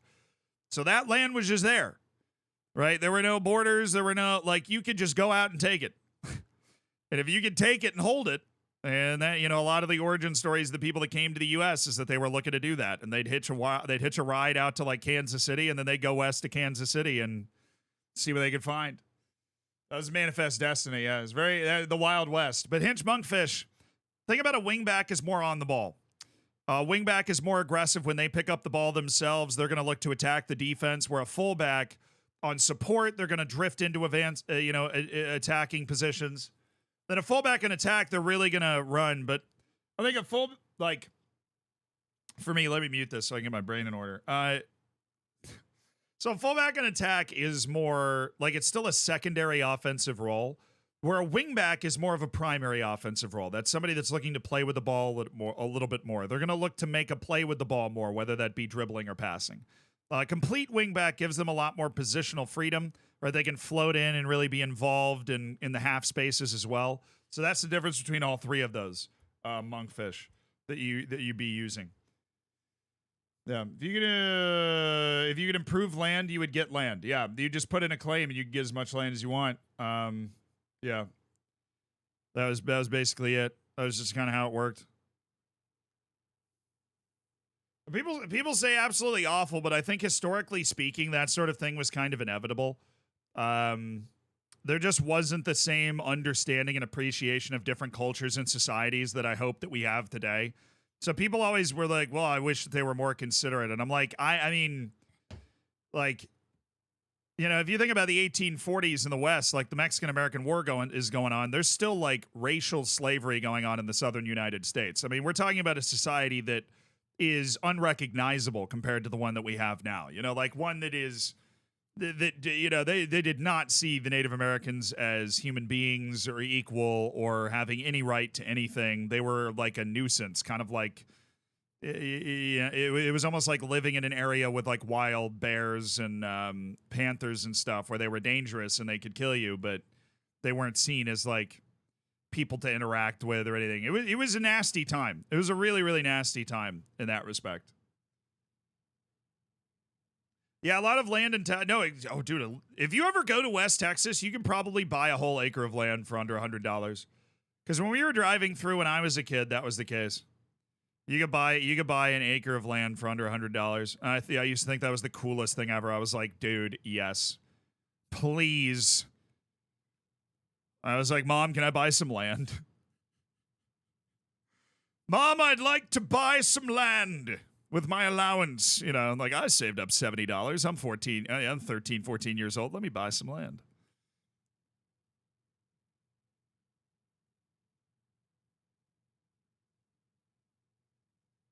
They still do. Nothing's changed. I think that an understanding of history, right, gives you a very, very good perspective on exactly how much has changed.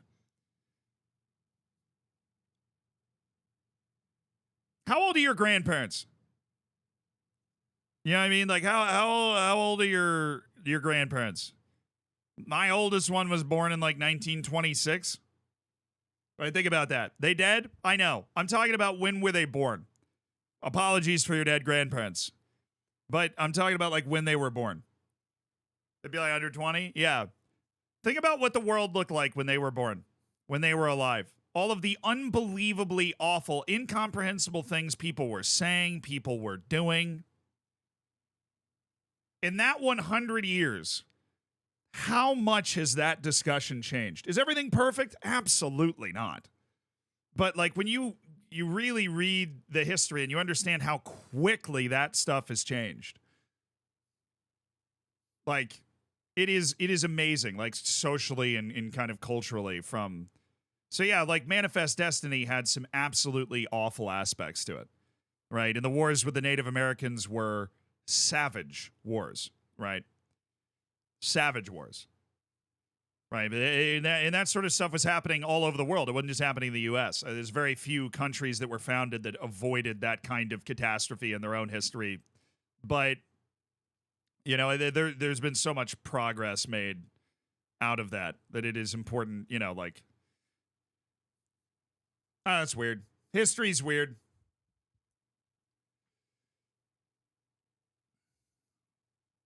Like, for example, all right,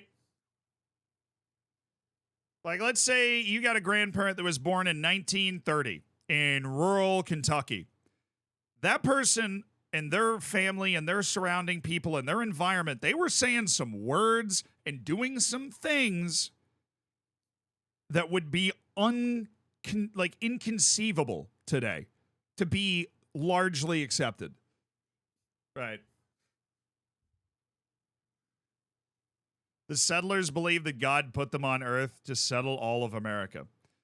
Yeah, I mean, that's kind of like a theme, though, in history. If we're gonna be entirely honest, like, pretty sure that was Magellan's vibe, and everybody else that was doing stuff like that. Love diving into history with you guys. You know what I mean? Like, 150 years before that, also a huge chance as well. Democracy became the standard, slavery abolished. I mean, democracy really exploded in like the late 1800s as like becoming a government that a lot of people went with. Let's go with no Kieran Tall today. I'm gonna go with Mujahid Kaya since he's getting bent all out of shape about it. Bellarmino Seca's still not ready to go. Okay. To make sure our team is right. This should be a match that we should be able to win pretty easily.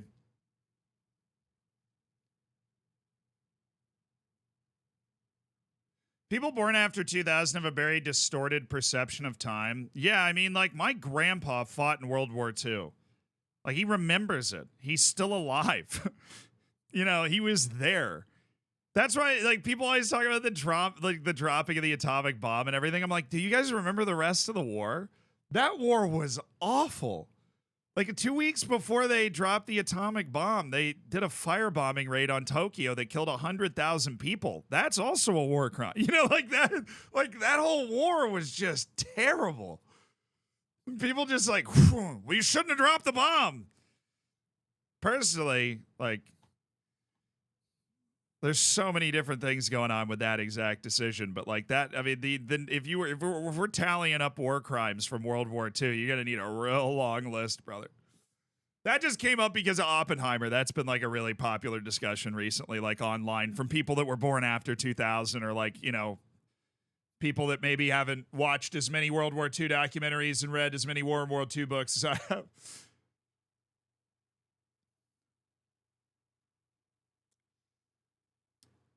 Da, da, da, da, da, da, da, da, da. Da, da, da, da, da.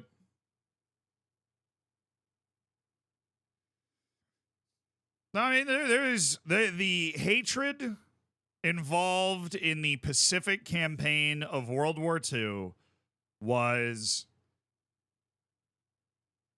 intense.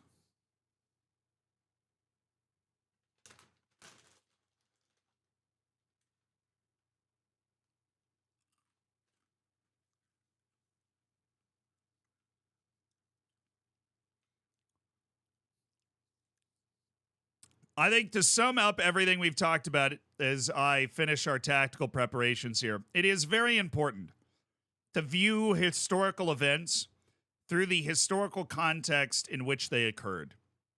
I think that is very important. I think that it makes understanding them easier as well. But I think viewing historical events through the historical context in which they occurred it helps a lot. Dolphin, thank you for the 13 months.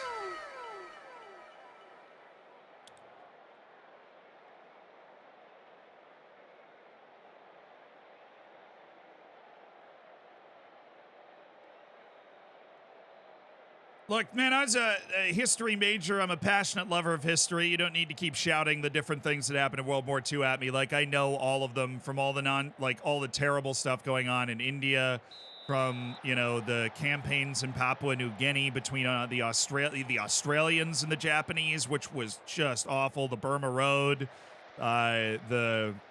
you know, obviously Nanking, the firebombing campaign, the Battle of Britain, there were, you know, a lot of things that the United Nations has since attempted to legislate out of war that were occurring in that moment.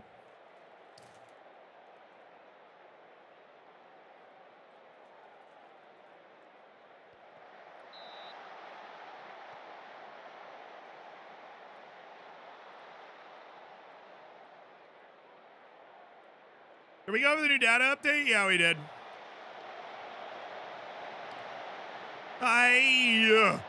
We have to win this match also. This is at home against the 16th team in the league, and I've got, like, almost a full kind of fit first team out there for the first time in a while, so I'm going to need a dub. Oh, yo, Endrick, smashed it in the friggin' net. World War I still don't understand how it happened and how it ended. Ooh. I would be glad to explain that. Who else doesn't really understand why World War I started and how it ended?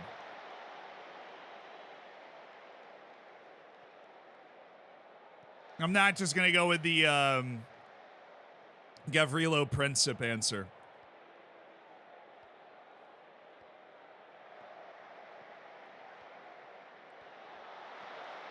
Okay, so World War I was the gentleman's war. World War II was the, like, war of good and evil, basically, is the way, you know, the way that it's set up.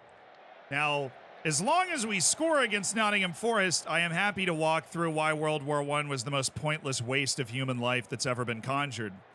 And why it, you know, the fact that it is completely forgotten is remarkable, considering how awful it was.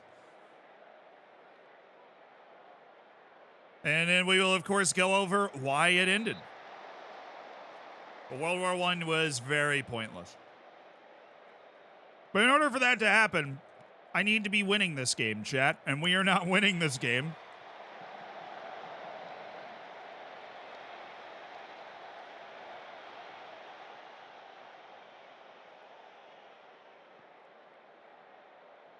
Completely forgot. I mean, obviously that's relative to, like, World War II. How many documentaries you ever seen made about World War I? And They Will Not Grow Old is the only one I've ever seen. And it is a banger. Also, what a title. And They Will Not Grow Old.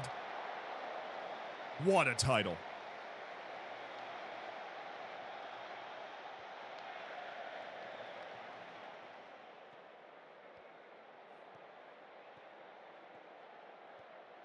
Oh, dang it. Classic, just advance the ball, try and connect that past the midfield. It fails miserably. Good pass, good pass, good pass. We wasted it again. Tried to get the quick combination ready. All right, Mac, take it wide. Take it wide, Mac. Oh, that's, I mean, this is, you know, we're just keeping the ball in threatening areas here. Indrik Rejovic. Oh.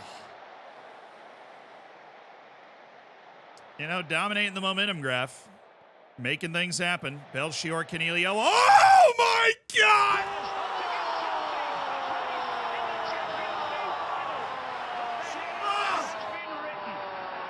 Sorry, I'm just stuck in the backdraft of that freaking rocket. Jesus! Lord up in heaven, the football manager gods have blessed thee.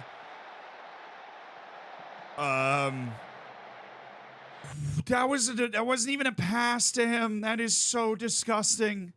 This is it's like a deflected, he attempts to cross it in and it gets deflected and he volleys that. Are you joking right now?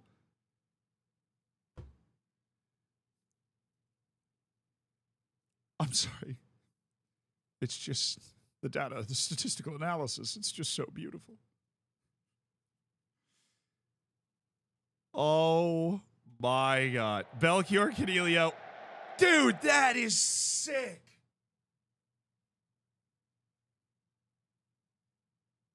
That is positively wicked. I'm going to watch it at normal speed from this angle.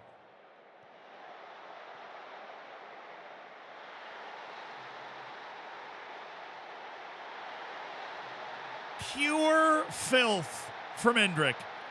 Capable of amazing brilliance to unlock an opponent. That's what he's delivered. Now we've got a second goal and a crazy deflection. It's Mujahid Kaya. And it's 2-0. Oh. Sweet. Sweet heavens. That was insane. That was absolutely nuts. Okay. So World War I. Europe, at that point, was in a really intense system of alliances. So the way that war had worked in kind of the 1800s in Europe was this kind of, you were fighting over little petty squabbles from like way back in the day, basically. And it also had to deal with something else, which is something very weird, which is the fact that Germany finally existed.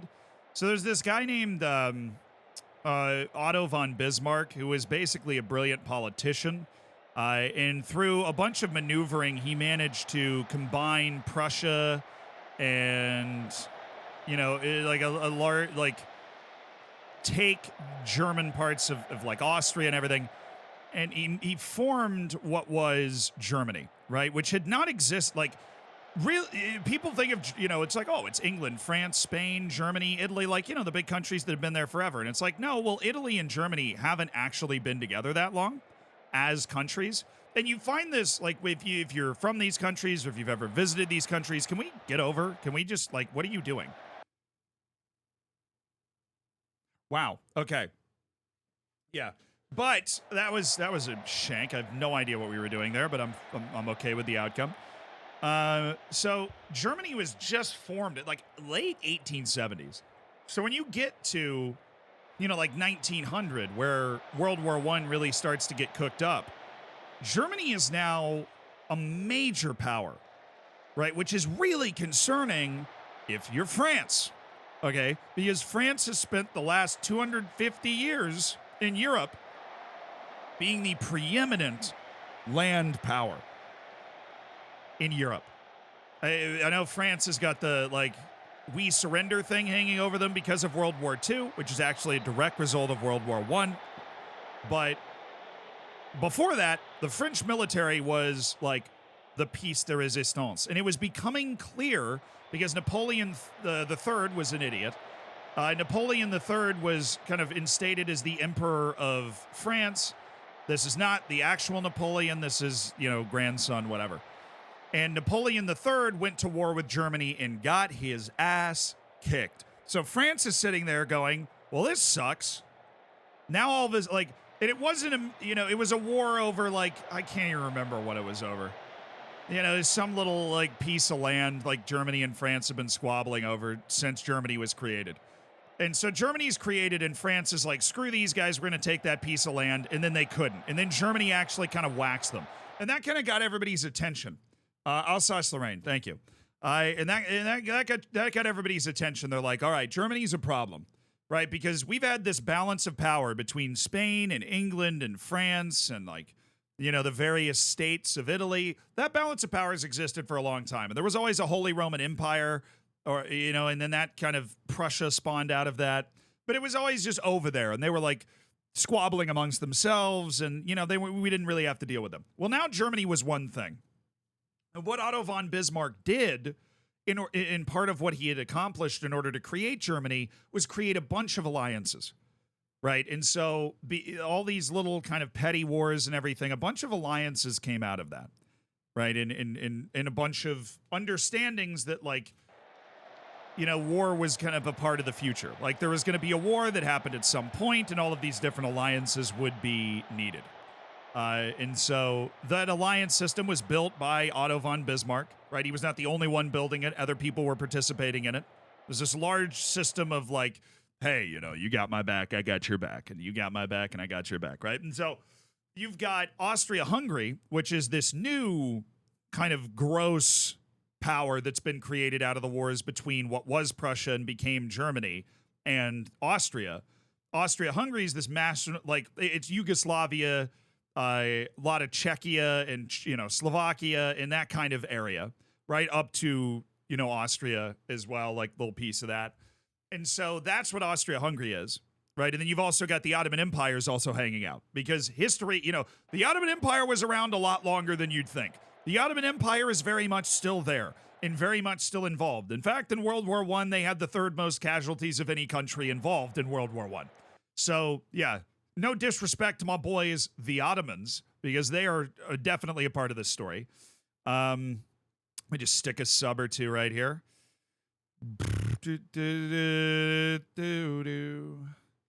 Miguel Lucius in for Jeniz Rejovic. And Enrique, you're going to go get Javi Guerra. Just trying to get some match sharpness subs in. Okay. Ottomans are today Turkish? No.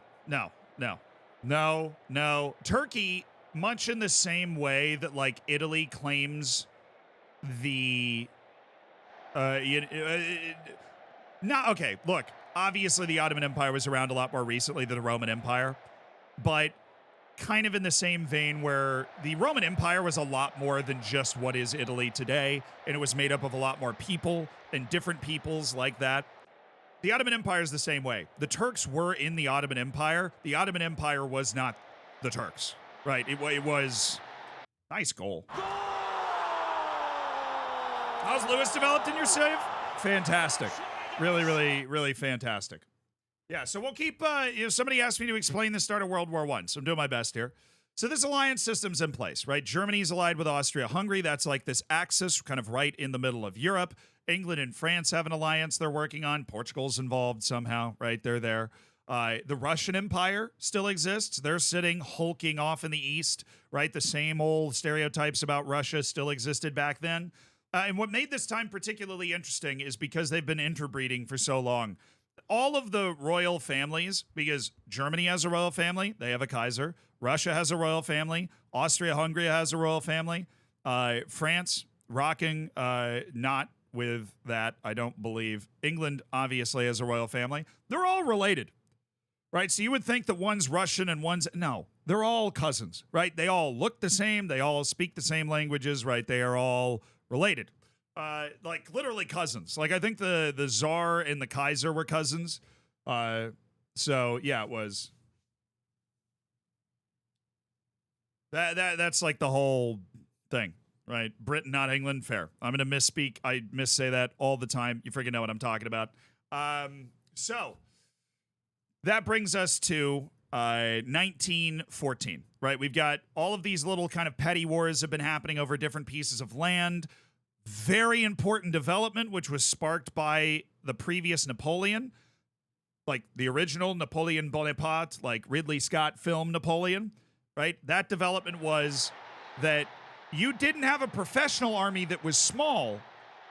You conscripted the general population and gave them guns, which this was a really precarious balance because royal families, monarchies, particularly absolute ones like the one in Russia or the one, the one in Russia, you don't want to give millions of people guns because then they can just remove you, right? Like you don't, it was, there wasn't something that kings and queens were huge on, right? They weren't like, let's give all the people guns. No, let's not do that. How do I know so much? I spend my entire life reading and watching stuff about history. I love history. I mean, I'm not even kidding that when I'm like eating my lunch, I'll just be watching a history documentary. Like this is just it's my jam. I find it so freaking interesting. So that was something that Napoleon Bonaparte kind of forced them to do is Napoleon's wars, because Napoleon was like a populist, right? He was he brought the general populace into the army. And that's why he was able to get, such numbers. He was able to fight against kind of other armies like that and win, is because he was conscripting large numbers of people.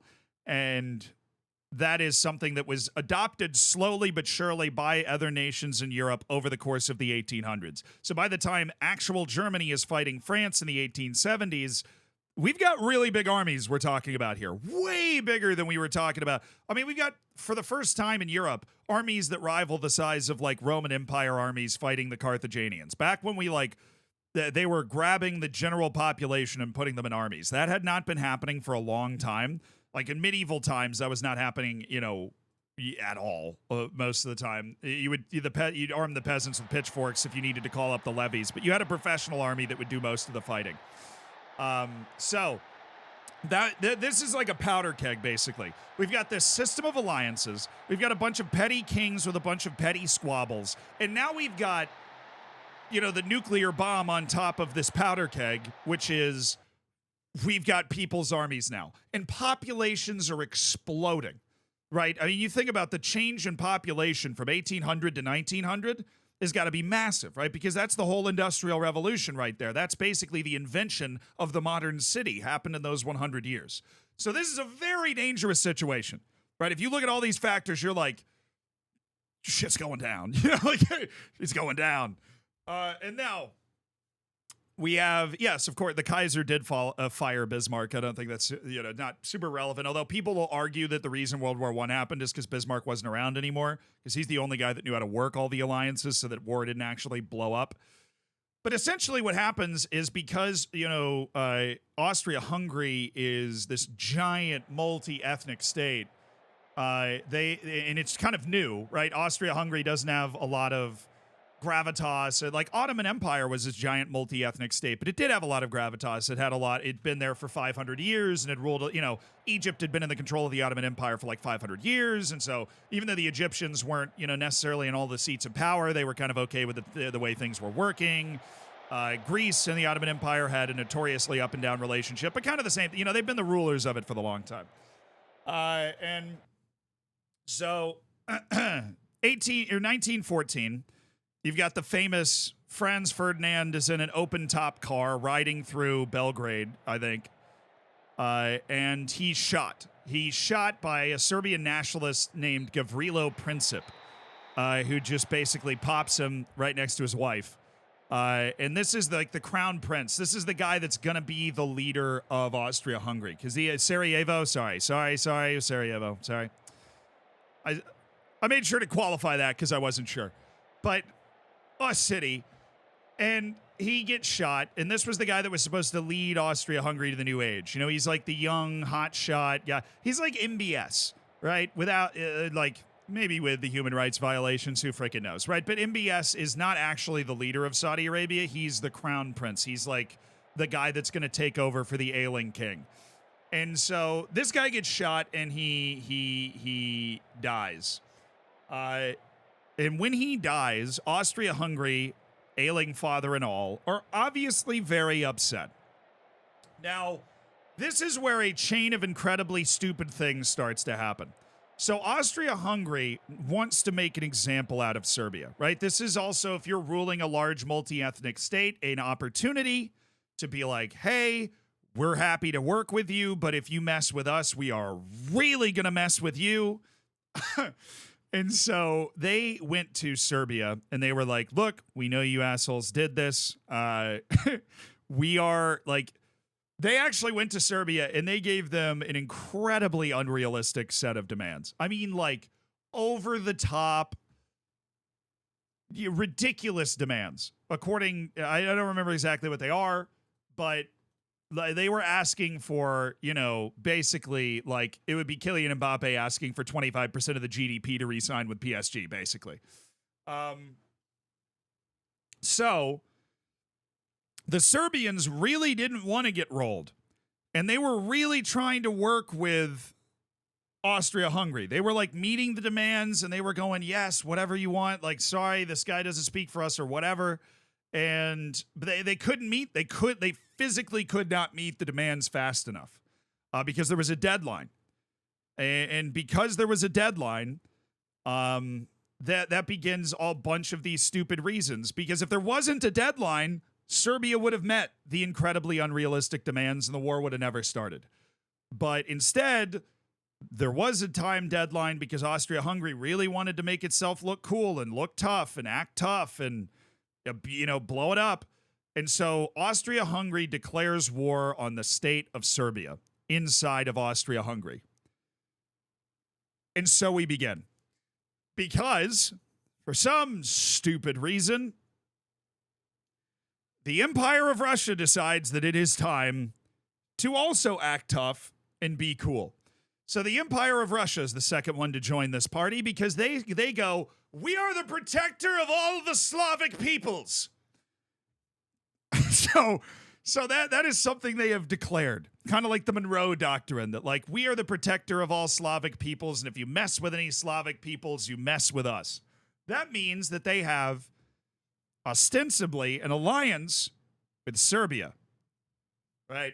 Ostensibly an alliance with Serbia, right? Serbia was independent and ally of Russia. No, it wasn't. That's just not true. Now, Serbia was allied with Russia. Serbia was at least in the recognized international community within the borders of Austria-Hungary. Now, I'm sure if you asked Gavrilo Princip if Serbia was in Austria-Hungary, he would have said, hell no, brother, free Serbia, hell yeah. But, that, like I was saying earlier, Austria-Hungary was fairly new. Its borders were still being consolidated, but Serbia was recognized by the international community outside of Russia as being inside of Austria-Hungary. Okay, continuing. But Russia basically went, we are the protector of the Slavic peoples, which means essentially they have an alliance with Serbia. And so, boom, showtime. All of a sudden, Russia's involved. Right? Russia's involved. So who does Austria-Hungary call? Who does Austria-Hungary call? They call Germany. Okay. So they called Germany, and Germany, the Kaiser, Ghostbusters, not Ghostbusters, they called Germany. In Germany, so on this giant list of stupid reasons that all this happens, right? So you've got the Serbian thing going on, where Serbia's in this quasi-independent state. They're like, yo, free my boys in Sarajevo. Boom. Right. And then Russia's like, don't attack my guys in Slavic countries. Boom. And then Germany had an amazing military, right? Because Prussia, if you know anything about Prussia, they had an amazing military. This is what they were known for throughout Europe, was for having this absolutely tremendous military that could beat anybody. And so, of course, they had a plan for this. And Germany was aware of the fact that it was surrounded. And this is something that has bothered Germany for a long time. But, it's not my fault that the German people decided to live there. I don't know. Whatever. Right? But Germany is surrounded. And they have France on one side and Russia on the other. Right? And that's a problem because France has a really good army and Russia's huge. So they have a plan that they've been working on. Think of it as like a national defense plan. Like if you got your defense ministry, you've got this whole national defense plan of how are we going to deal with a war? Right? It's basically how are we going to be able to handle a war? If war comes, how will we handle it? And their plan says, and this is where it's so stupid, their plan goes, we've got to knock out one side quick. If we can knock out one side quick, then we can focus entirely on the other side and we will win the war. That makes sense. What doesn't make sense is attacking a country that's not involved in the war yet.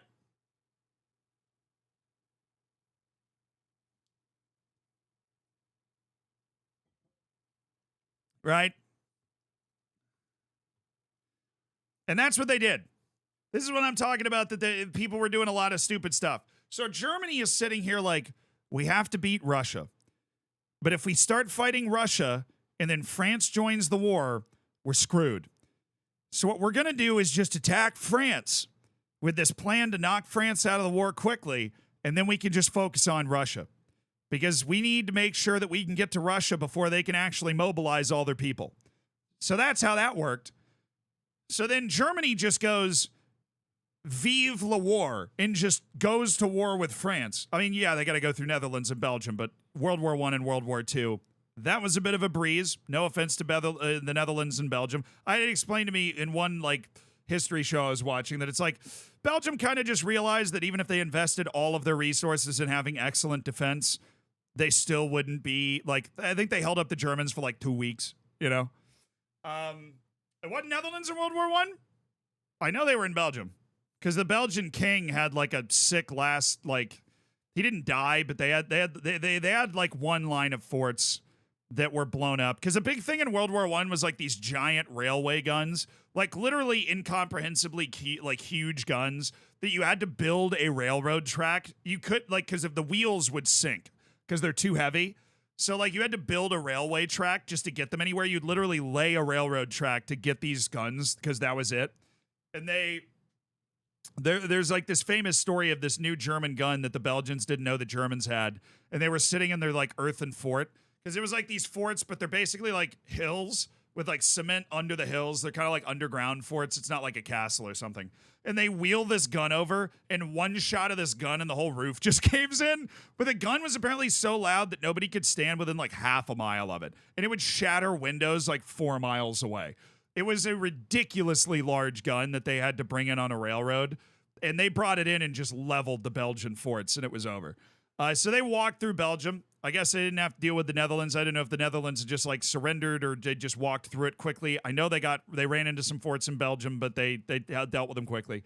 So France got dragged into the war because they were just part of Germany's plan to win the war. That's why France ends up in the war. And then, of course, England's an ally of France. And so England's like, bro, let's freaking go. Hey. So all of a sudden England and France are in the war. And the first year of World War I, right? So the first year of World War I was Russia trying to get its stuff together. Austria-Hungary levels Serbia. Then you've got France and Germany and England. The amount of death in the first year, because they were fighting like Napoleon style, like the type of fighting hadn't evolved yet. Like the trenches weren't down for like 4 or 5 months, like that whole trench warfare thing. The death, like per day, per battle, per exchange, was horrifying. Horrifying. Like 1914, World War I might be no worse place to be. Like, I'm talking Stalingrad levels of horror. I mean, because the French and German national pride was so high that these guys were willing to, they were marching straight rows, straight line, like doing cavalry assaults on positions with machine guns. Bro. It was nuts. They're wearing the bright colored uniforms out there like, on God, have it thee. You know, like, with dudes that they got rifles in position and cannons that are so big they'll blow your ears out. Like, yeah, the war. And then everybody went from, wow, this war is going to be quick. Everybody thought the war was going to be like every other war that had happened through the late 1800s. It was a short little war over some territory. In those 4 to 5 months, everybody's mind changed, right? Everybody realized what was actually going on. And everybody was horrified. And everybody settled into this malaise, this like horrified, like when you're in a bad dream and you can't wake up. And that's when they dug the trenches, as they were like, we got it. Like, they battled themselves to a stalemate and everybody dug in. There was only so much dying that everybody could do. They battled themselves to a stalemate and everybody dug in. And that's where the trench warfare came from. Of course, the worst thing about it is that Russia didn't end up doing anything. Russia went to, Russia got its stuff together and started attacking Germany and Austria-Hungary. They were so disorganized and bad that they sucked, dude. They got waxed. Russia got smacked so hard that it started a revolution in Russia. Oh, Austria-Hungary, I believe it was Austria-Hungary because I think he was in Vienna, also unleashed the secret weapon of World War I, which was a guy named Vladimir Lenin, who you've definitely heard of. They sent Vladimir Lenin back to Russia, and they were like, start a revolution, brother. And he did. He showed up, and he did. And they overthrew the Tsar, and before World War I even ended, Russia had already peaced out. So Germany's whole plan was stupid, because Russia was way weaker than they thought they were.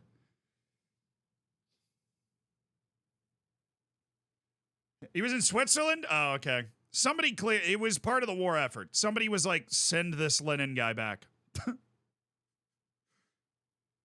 Germany sent him. Okay, it was Germany.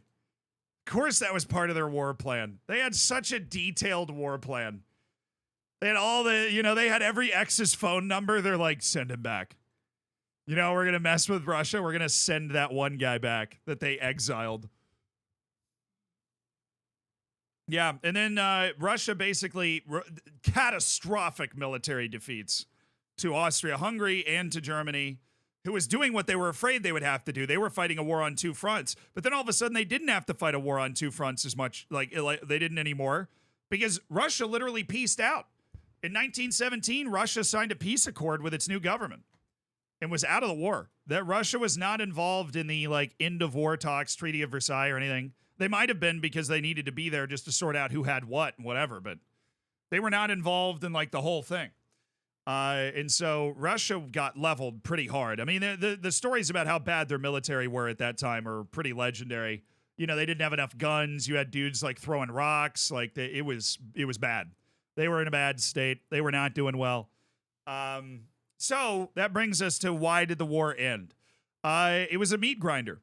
You will hear every historian that talks about World War I as a meat grinder. I think All Quiet on the Western Front, I believe, is that new movie that came out, does a good job of picturing that meat grinder. They were just feeding people into it. And honest to goodness, another one I haven't mentioned is Italy. Italy was also allied with France and England. Just to give you an idea of how stupid the war was, Italy and Austria-Hungary were dug in trenches in the Alps.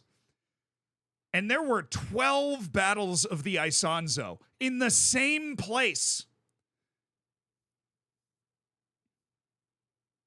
Oh, we'll get to the Ottoman. Well, I wasn't asked for a whole summary of World War I. I was asked for how did it start and how did it end, right? That was what I was asked for. Because the Ottomans were allied with Austria-Hungary as well, and so they kind of got drawn into the war by England, because England was trying to separate Greece from the Ottomans. They were just involved, as they were.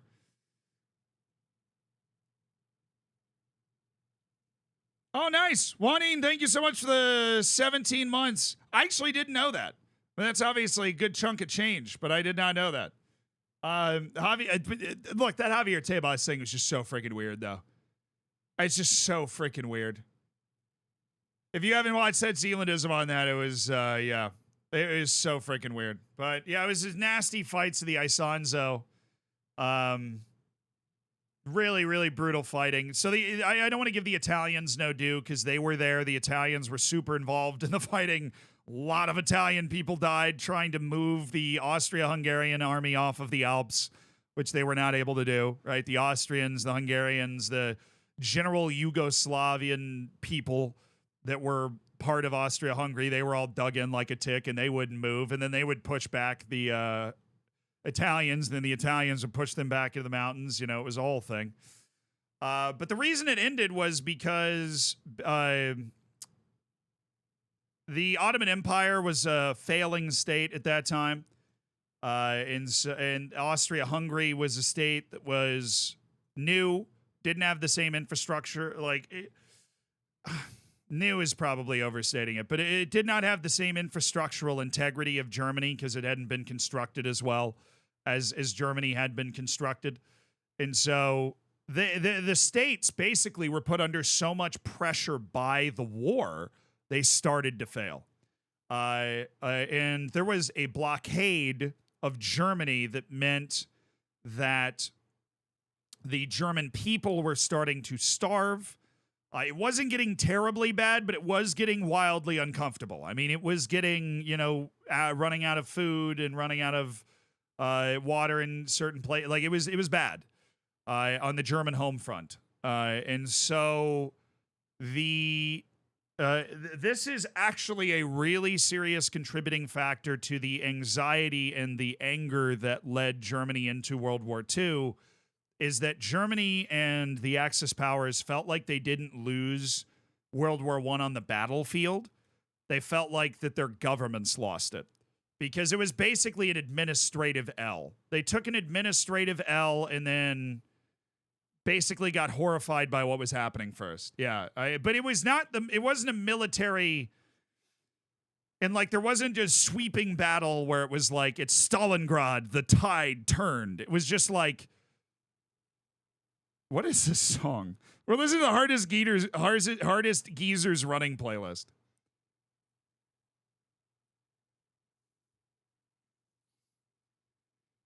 Yeah, so they surrendered. Germany surrendered under blockade. The United States joined. A lot of funny stories about that because the U.S. only got there at like the end of 1917.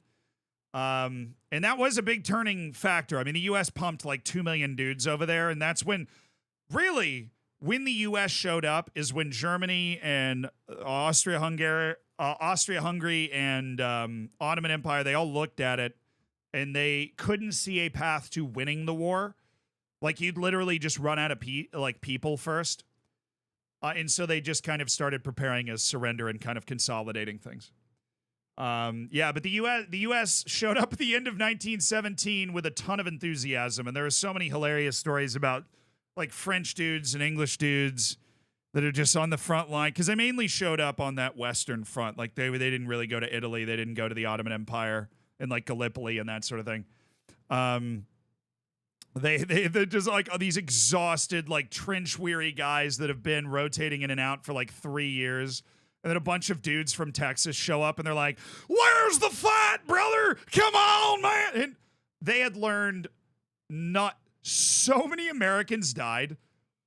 Like World War I American deaths. Or let's say World War I deaths. The Americans were there for like 6 months. And we racked up a significant number of casualties. Where's the total deaths? 118,000 total deaths in 5 months, I think it was, of like fighting. It was the summer campaigns of 1918. With an extra 200,000 wounded. So hell yeah, send it. Where's the...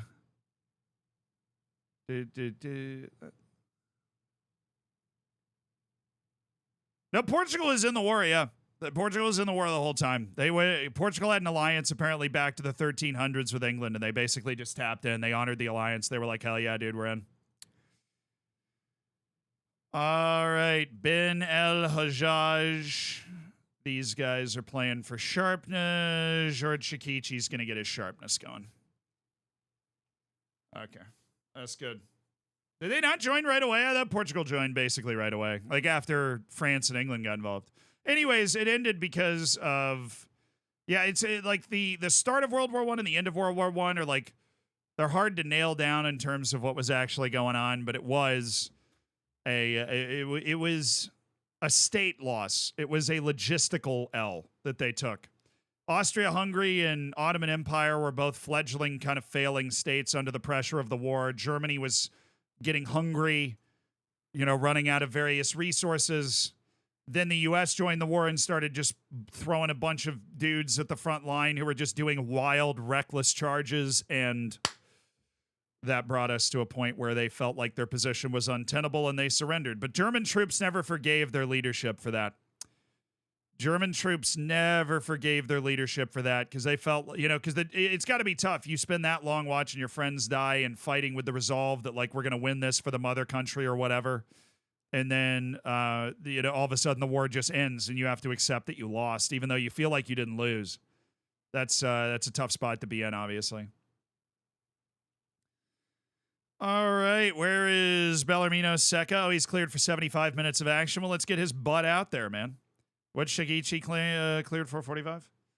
So the rotation, we're going to want Bournemouth away. We're going to want Man City at home to be our first team. We're going to want Southampton and Wrexham to be our rotated teams. So I'm totally okay with this.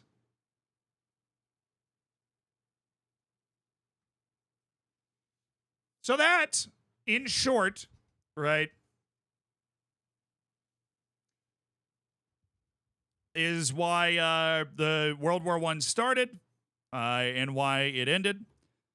Obviously, apparently I'm going to have to do some more research about how Serbia was doing. I saw that stuff. So don't take anything that I said for sure on Serbia being considered by most of the international community inside of the borders. I think maybe some Serbian people were, maybe some weren't. I don't know. I thought Albania was the only independent kingdom over there at that time. Guess could be wrong on that. That's just where I had it in my mental map. But yeah, somebody asked, like, how did World War I start and why did it end? That's why. And, unbelievable amounts of people died. There was a dent, like there was a real shortage of men in France after that because there are more German people than French people. That's been true for a long time, right? But once Germany got all organized and all of a sudden all the German people were there hanging out and kind of pulling together in the same direction, well, that was a problem. That was a problem for France, but France stood toe to toe and literally just stood there and died so that World War I was won, basically. Yeah, but there were no good guys or bad guys in World War I. There was no terrible thing going on behind the scenes, or like it was just a war between two sides that had decided they needed to fight just for reasons. And that really concerned a lot of the generals because it was an awful war and so many people died, and the generals were really worried at a lot of points. The leaders were worried that their armies would just throw down their weapons and stop fighting, but they never did. They were really, really worried that people would kind of see through the charade and they'd be like, why are we doing this? But that never happened. Hato is suspended.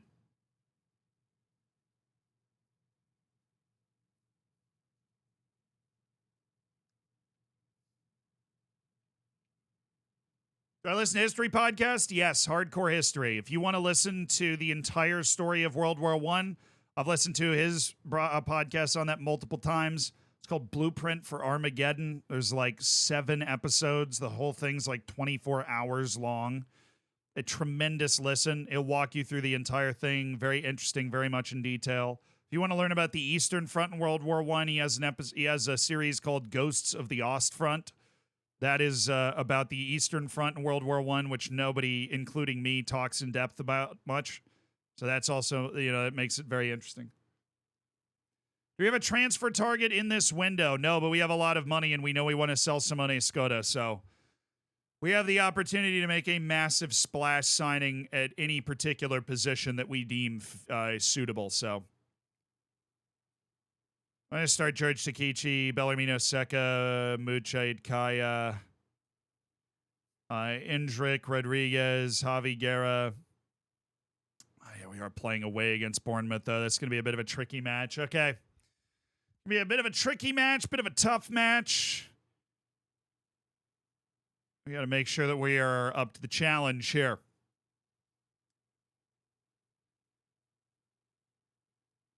Yeah, I hope you guys enjoyed that. I know it's tough to do something like that off the top of your head because you will inevitably say something wrong, but the general gist is right. And, in a lot of the names and places would be right bang on. And it's cool because I'm obviously talking about this with a good number of people that are European. Like, I did not know that the Netherlands was never involved in the war. I totally figured they would have just done a peace deal with somebody and just avoided serious fighting. Because obviously the Netherlands was getting ransacked in World War II. They had a tough time. It's where Anne Frank was, actually. Yeah, knowing history, people think it's useless. It's actually so important. Because you will not believe how many times people misunderstand history and then kind of misuse it to justify something else. Yeah, I mean, the conditions in World War I, if you ever have the opportunity to read about it, in the state that puts a human being in, they were unbearable. I'd say World War II had one thing going for it. At least the armies were moving. But the use of artillery, the lack of armor to move front lines, it was awful. It was really awful. Like Passchendaele, where the mud had been pulverized so much by the artillery that it became fine sand that was quicksand. And so they built these wooden paths, but if you got knocked off one of those wooden paths, you just sank into the mud and drowned. I didn't even know that was freaking possible in science. You know how horrifying that is? What?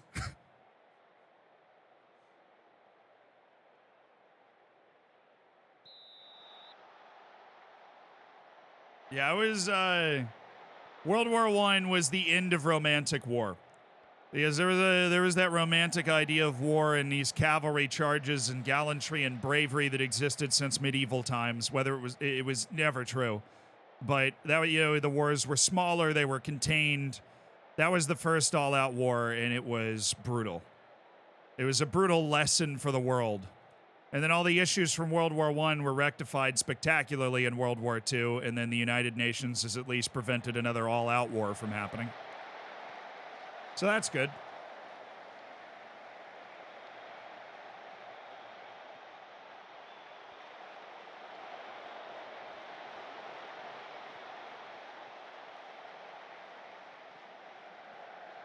You know, as a World War I soldier was Tolkien, the guy that wrote Lord of the Rings. And Mordor was based off of... the idea of Mordor was based off of No Man's Land, which is the area between the two trenches. And just there were no trees, no life, just craters. And putrid chemicals.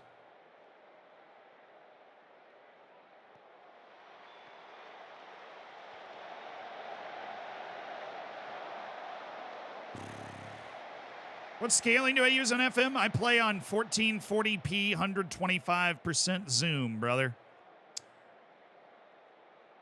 Man, we got a ton of the ball. This Bournemouth team's in third. I was kind of excited to see how good they'd be, but I think they're just a counterattacking masterclass. So, gonna keep our wits about us, obviously, but I'm happy with the way the match has started. Shakichi in second, not being fully match sharps, obviously, a bit of a challenge. Gara.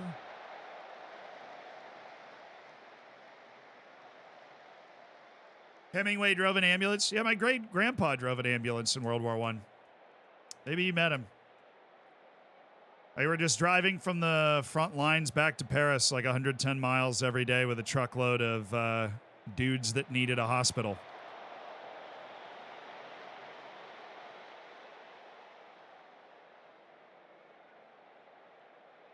Bro!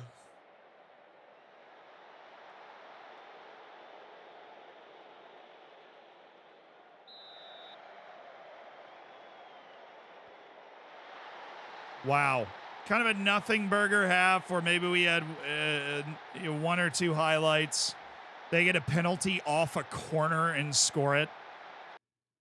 All right, I am going to try to not fall victim to the way they've clearly been achieving their results, which is great team cohesion, great team play.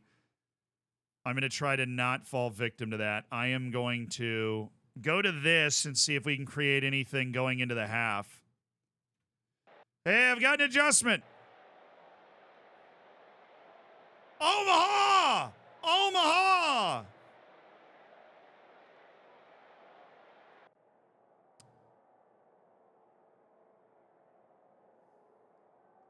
I'm going to get on him. I don't think we played particularly bad. I just think that we need to go with the old Rodriguez move. Mushed Kaya is going to go there. We're going to go deep lying playmaker on support. No, we're not. Center mid on attack. And we are going to play with a supreme amount of aggression and a really high amount of pressure and really just defend with the back four. We're really not going to do any other defensive work outside of the back four. I like the fact that I've got an aggressive pair up front. That makes me feel like we're really going to get after him in this second half. You guys have been begging for this. You've been begging for it. But Mark Rodriguez is going up top. Let's get it.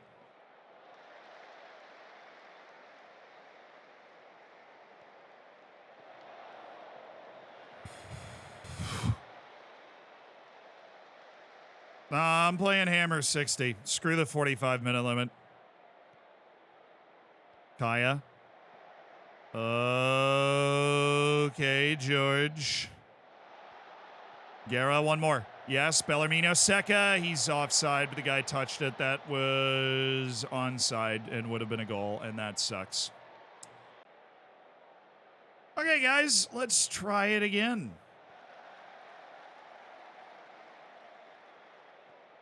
Secca, Endrick. Ooh, Rodriguez did not get his giant super tanker backside turned around. Rico. Bellarmino Secca going where I don't want him to go, which is into the right flank.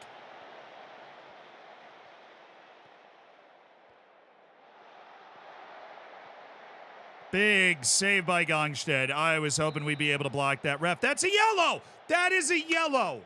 That is a friggin' professional foul. It has got to be a yellow card, ref. Come on. And that is an unbelievably bad pass. All right. That's a really bad pass.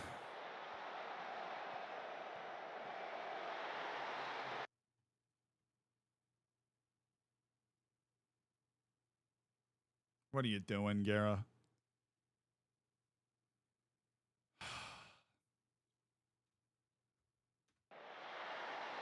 Octi, thank you for the 14 months, dude. And Soups, thank you for the 6. And Navias, thank you so much for the 5 months. Thank you for supporting the stream. Enjoy the bacon. Enjoy the emotes. I really appreciate it. And enjoy your lack of ads as well. I mean, God, we have 2 guys there. You cannot let him show up on that ball.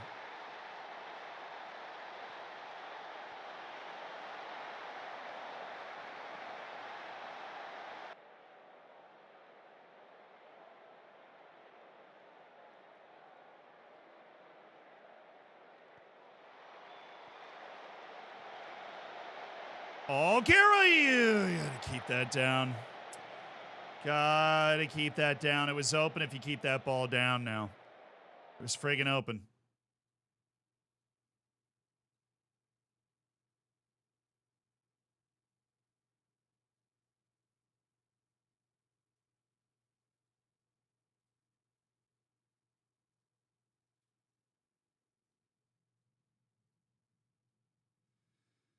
All right, time to make some changes. Kieran Tall, you're going in. Who else is not delivering the goods right now? Obviously, we're getting Shikichi because his game has been run. We're getting Kazu Kanda in as well, so he can cut in and attack off Rodriguez. They're saying Gongsted's not had a good match. That's just because they don't have a lot of shots and they have a goal. I don't really blame him for anything that's going to happen so far. I'm going to get Javi Guerra off. Am I going to get him off for Janis Rejovic? Yes, I am. So Janis Rejovic is going in. Okay. I need you guys to help turn this game because we are losing 2-0 to Bournemouth right now, and that is not good.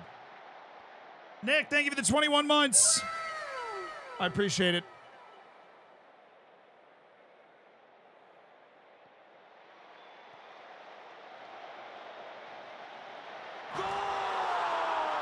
Big goal by Janis Rejovic keeps the hope alive. A smashing finish. We finally are able to convert on one of these set pieces. This is an incredible shot. The technique from Janis Rejovic, absolute daisy cutter. That is nasty. Absolutely nasty. Okay, who's that? That's Rico. It's Rodriguez. He's gone for Kieran. Kieran somehow in. Kieran Toll.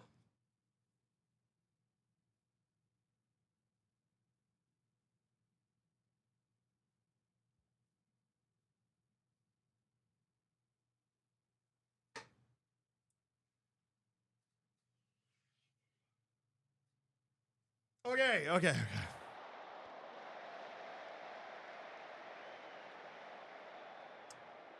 That sucks. All right, Rejovic.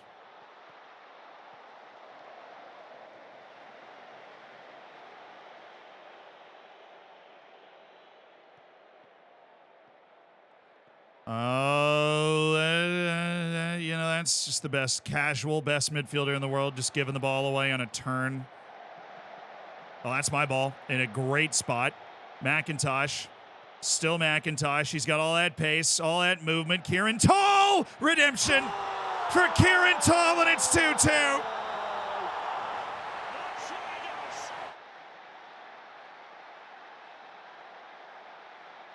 Come on, baby. Come on. Oh, the comeback is so on. McIntosh doing an actually really good job of just using his pace to push that up the field. Oh, all right. I'm staying aggressive. We've got them on the ropes. We are going to try and push them into oblivion now. We got them hemmed in. Kieran Tall. Oh, Rodriguez. No, my man. All right, McIntosh. Oh, that's just not there, though. That ball's just not there. This might be, though. Bellarmino Seca, good spot. Bellarmino. And it's Rodriguez!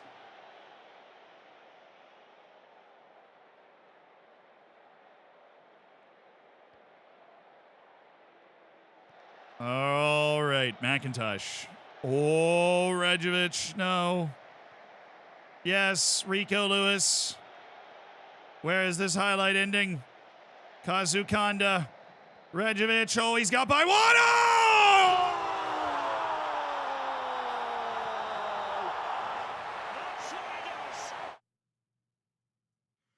It's Jenny's Rejovic. Unbelievable. They have done it. I'm going to get Bellarmino Seca. I'm going to put Rodriguez up there. I'm going to put him as an anchor. I'm going to put him on support. Yeah, I have all those guys doing that stuff. How Spursy was that, dude? How Spursy was that? I know we went down 2-0. You know, people were doubting us. People were thinking that we wouldn't be able to get the job done. People were thinking we were washed, that there was no way. Well, we made a big sub. We brought in Jenny's Rejovic, and what a finish that is. What a finish that is from Jenny's Rejovic, and what an explosive second half from the boys.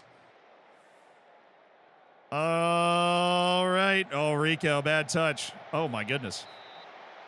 A weird line there. We were missing somebody. I think it was Rico because he gave the ball away.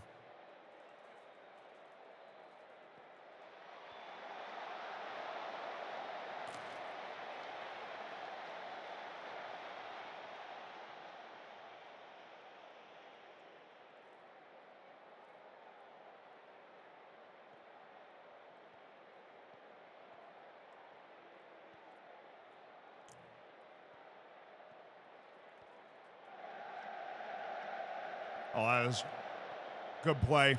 What are you doing, Mark?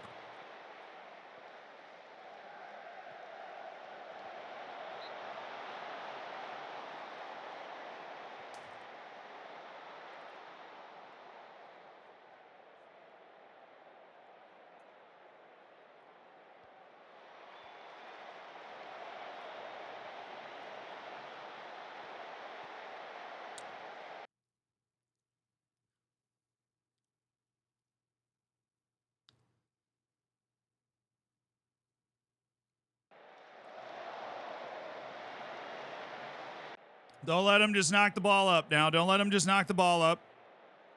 They're kind of built for that. I don't want to give them that opportunity.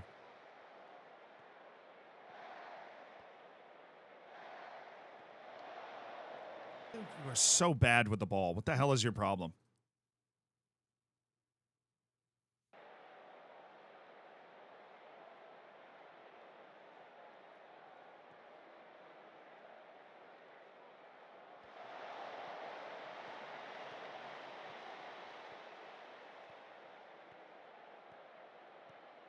Oh, there you go, Kieran. I am fine with a highlight that looks like this. Gets our changes in. We're great. We're looking good.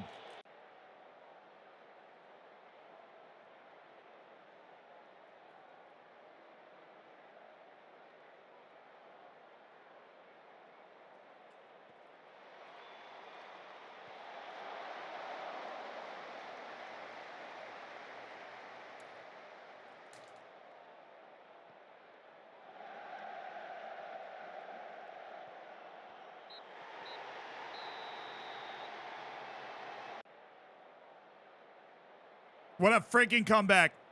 What a comeback. What a win. So much heart there. So much heart there. Third team in the league, Bournemouth. They've had an unbelievable season. They got up on us 2-0. They got that penalty from the set piece. It was really annoying, obviously. We just showed a lot of heart pulling that game back. Pulling ourselves up by the bootstraps. Let's go, dude. Let's go. Yes. Unbelievable performance there from Denis Radjovic as well. Just sparkling pair of goals from him. Manchester City with the dub. Manchester United with the dub. So everybody's out here winning, but we're still doing all right. There's one team we have not played apparently, and I guess that one team is Southampton. Now, I need to change that training because that is not what I want to do.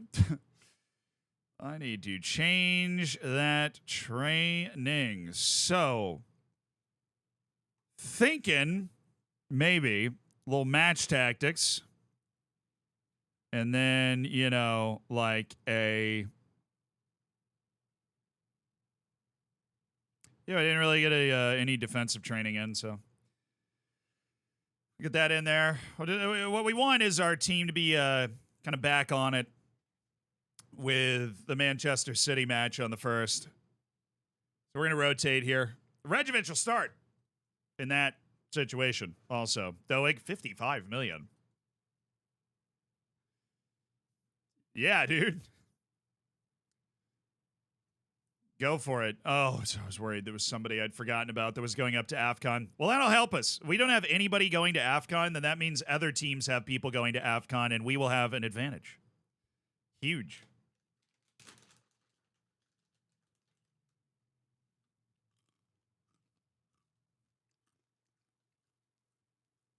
Why is the game darker than normal? You're right, it is. Give me a second.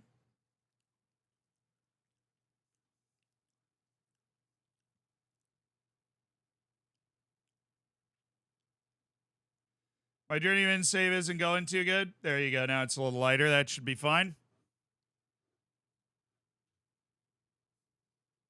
It's the eclipse. Yeah, it was the eclipse.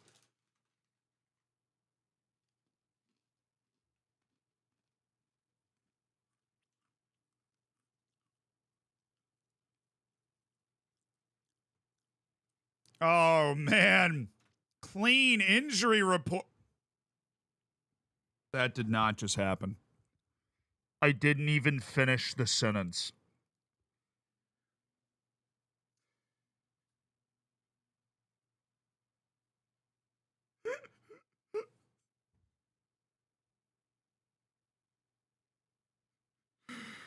Oh, dude. Didn't even get the words clean injury report out of my mouth before Javi Guerra twists his knee and he's out 3 to 6 days. Like, all right, bus. All right, buckaroo. I get it. I get it. Yeah, it's all right, man. I get it. I get it. All right, whatever. I get it. I get it. I get it. It's fine. Yeah, me and my injury hubris finally had a clean injury report. Dashed 41 million for KD. Now, I extended his contract, okay? So I don't think so, Barcelona. Barcaluni.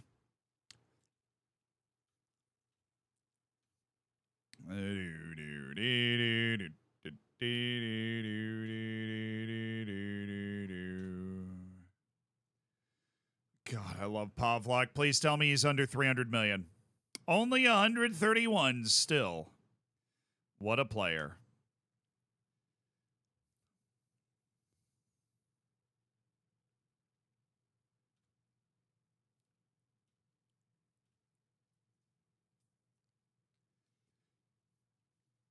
Do, do, do, do, do. Ooh. All right, what you got, Bellarmino second, 33 days. You're happy with your playing time. Mushahid Kaya, happy with your playing time. Hell yeah, man. That's what it's all about. It's all about. I just want one guy to. Javi Guerra's happy with his playing time. That's great to see. Jen is ready. Macintosh, how are you still upset, man? You've been like the starter for the whole freaking time. Belshire Canelio, there you go. Where is Lucius? Oh, he's on the bench. Okay. Let's see, what do I want? Mushahid Kaya, do I want you to start? No, you know, Kieran Tell was... I honestly think Kieran Tell's just better than you. He seems to be right now, so... I think you're just going to have to deal with that, big man.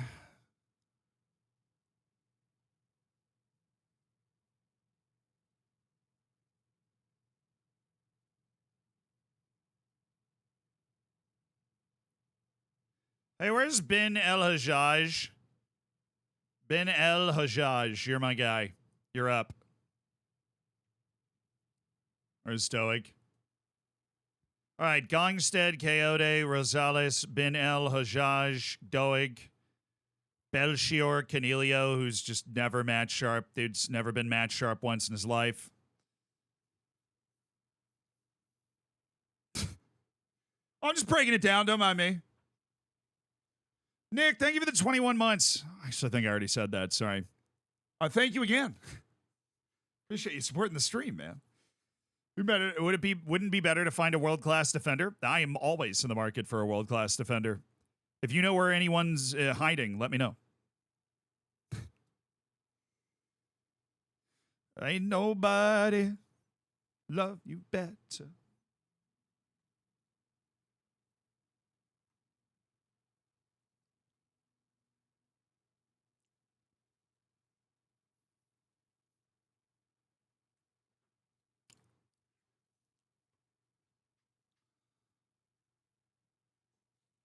All right, hopefully we can deliver the goods today.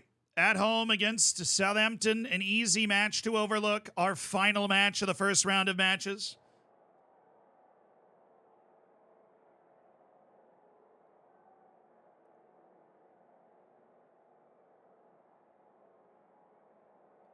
Ozzy, thank you for the 19 months, dude.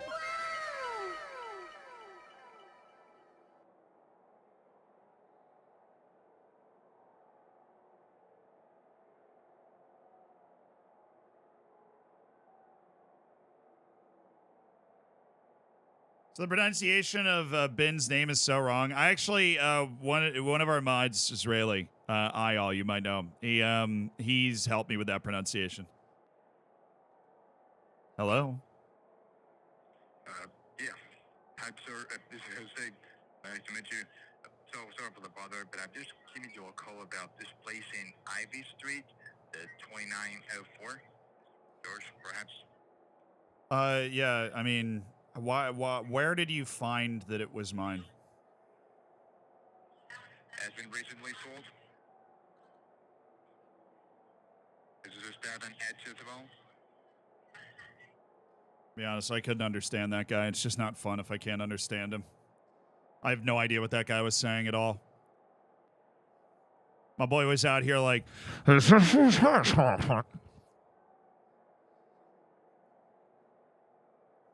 was that? I get calls all the time because people think I own some property that they keep trying to buy. They're really annoying, and I think they're plagues on society, so I try to mess with them, but I have no idea what that guy was saying.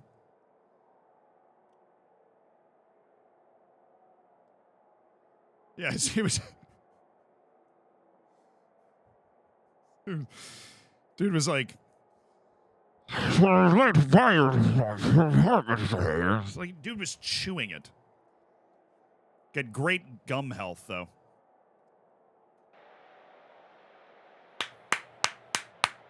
Come on, boys. Let's deliver the goods now. Let's deliver the goods. Tottenham at home against Southampton, man. Let's deliver the freaking goods. Type of match that you got to put 3 points up on the board in. If we can get 45 points, that means we're on pace for 90 this season. I think that's good enough to win the league. So, win this match. We're 45 points in that first half of the year. That's through the dog days of all the Champions League group stage and all that stuff, and early rounds of the League Cup and nonsense like that. So, we can do this. We can get through it. We're in the League Cup semifinal as well. We've done that today, which is nice.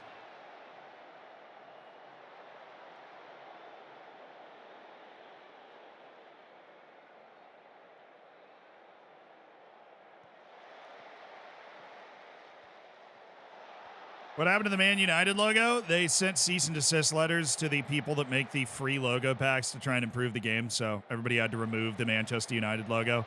You can go back in and add it, because if you have any brain cells, it takes 2 seconds. I leave it open just so I can tell that story and make fun of them, because that's just such a stupid thing to go to war over. Oh, Belchior.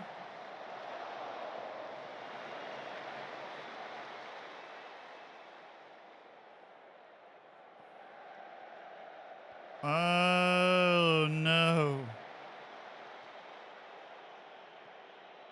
They go left. No! Kayode. Ledejovic. It's Chili's! Oh. Well. I was getting all excited to say his name. When you get done for publicly displaying the logo on stream, no, that in that case would be the same as the issue. The legal issue, right, is that Manchester United sued Football Manager for making their team too recognizable when they don't have the rights to show Manchester United in their game, right? So the issue legally with the logo is it's part of that. And they're making it too easy to mod the game to where, you know, you have packs that, like, you know, have logos in, basically. And so, no, I can't get done for having it on my stream because that's fair use. That would be like me putting the Manchester United logo on like a YouTube thumbnail or something. As far as I understand that law, you know what I mean?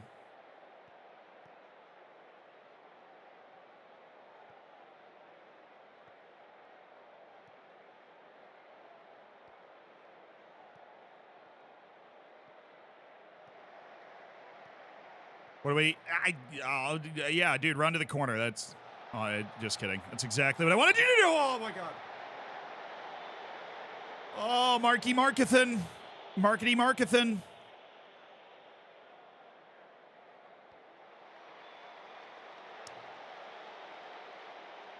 But the Champions League starting in 20 minutes? I know, we're streaming up until the Champions League. Be really hard for me to not know that the Champions League starts in 20 minutes. Well, technically it's in 16 minutes, so. Yeah! That's what I thought. Dude.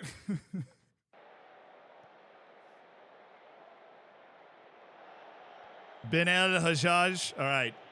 Who am I supporting tonight? I'm not supporting anybody. I hope the games are good. I made my predictions at kind of the beginning. He was off. I made my predictions at the beginning of the stream. I think Bayern wins. My score prediction was 3-0. I think Bayern's a wounded animal that's going to come back and just, like, ruin them. I have 1-1 Manchester City, Real Madrid. I have a 1-1 tie between those two teams.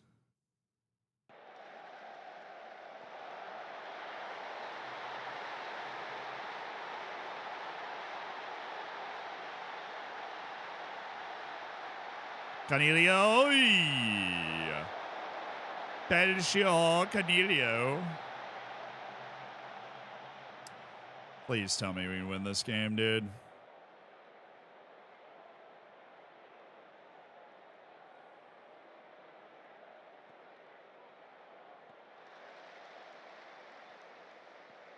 Oh, Rodriguez on a yellow, living up to his living up to what I expect from him. That's what he's doing. I appreciate a player that can deliver on that. Oh, Kanda, Kazu Kanda, King Kazu! It has been a little while since we got, like, Kazu playing well in a game.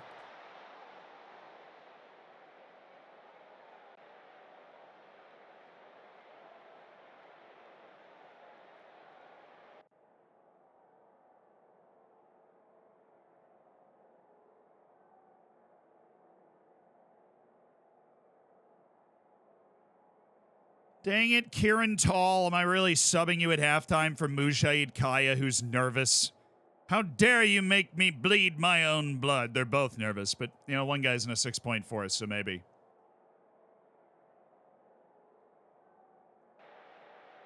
All right, guys. I don't know why you're nervous. They just made 3 subs, so things are getting weird out here. They've got some sort of what the hell is going on?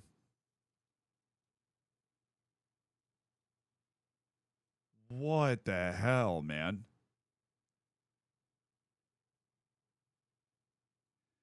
All right, send it. Give me Rodriguez.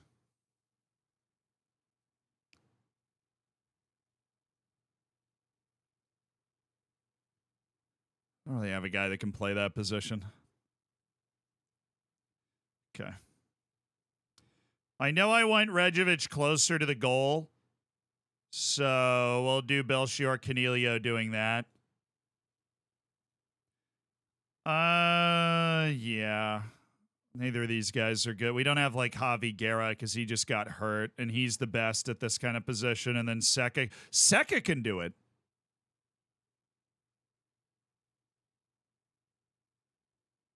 Maybe. We'll see how this goes. Seka can totally do it. I'll bring in Bellarmino Seka. We'll give it a sec. So they've gone, they brought in the double-decker, right? At the 0-0 at halftime. They've parked the double-decker bus. So they made 3 subs to get this new formation out there as well. So we're going to bring back the tactic that turned around the game at Bournemouth 3 days ago. Hey! Oh, Kaya. Doeg. It's Josh Doeg. No, it's the big Scots. The big Scots got the ball, and he's not crossed it well.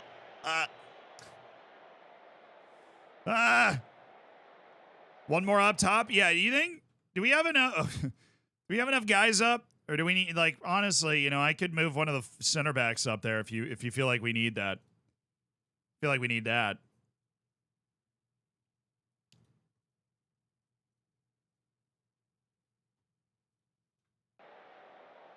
All right, that's my ball. Let's just fast forward here. Nice touch, Rosales.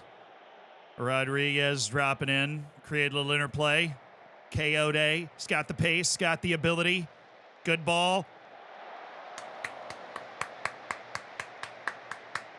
I'm okay with that play. I'm okay with getting McIntosh some chances to attack the ball back post. Yo, that would have been unfortunate. That would have been very unfortunate. All right, let's make that change I was talking about. Let's go with Bellarmino Seka, the greatest midfielder in the world, and let him be that. Let's go with JRicky. Bring him in for Kazu Kanda and run a double winger move, and then we'll, you know, go fairly wide instead. I guess I do also have Indrix, so we'll just leave George alone because McIntosh is apparently playing pretty well. Janice is not doing particularly well, though. So maybe we could move Indra. No, we can't. How can he not do that? Could move Kazu Kanda into the middle. He is a very good player. I will move Kazu Kanda into the middle, move Indrik outside. Still doesn't give me a chance to get JRicky in. Who do I want? Janis Rejovic or Kazu Kanda? I'm going to go Kazu Kanda. All right, Seka, Indrik, give me the bee's knees right now. Give me the business. Come on, keep it moving. Move it. Play the line. McIntosh! Gotta be. Surely. Thank you.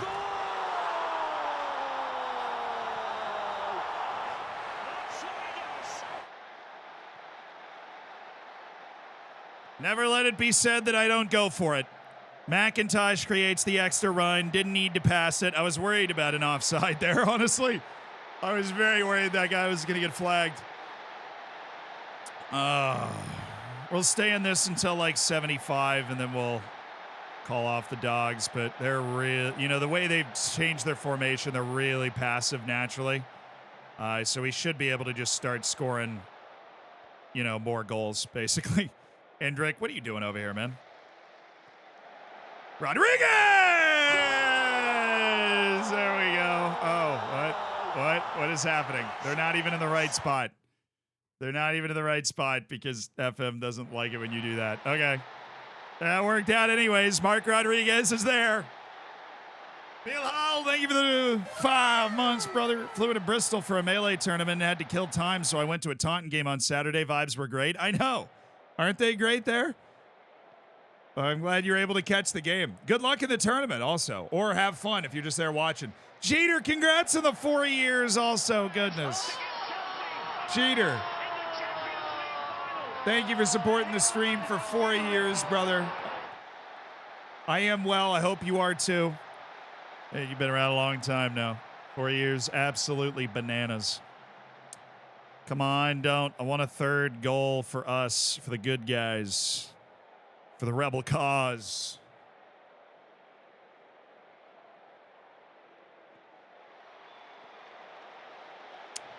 Damn it, man. Oh, play it short. Play right here. Play right here. Play right here. You want to shoot it, but you don't have to. You don't have to, Hendrick. God, Hendrick, that was from Rosario.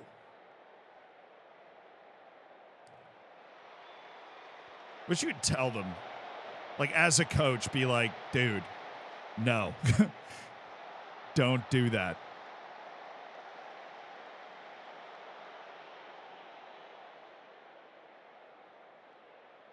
Need some noob videos from you, mate. I'm about to get sacked by United. Hey, dude, the last time I got fired for performance, I was Manchester United, so no shame, man. It can be really tough to manage big clubs, particularly when the squad doesn't really match the expectations when you first get there. So don't have any shame in that, Neil. Every single person gets sacked playing this game. What's up with the far post corners? I have 3 corners in rotation, technically. Far post, near post, then we have a short corner routine as well that we run. What's up with them? They're sick. Let's just go back to this. Kaya's up there. Oh yeah, Konda can actually play here. I just never use him as that. But he can totally play it. Doig, Ben El Hajjaj. I've been playing that dude's a ball playing defender the entire game, and it has not mattered. That's hilarious.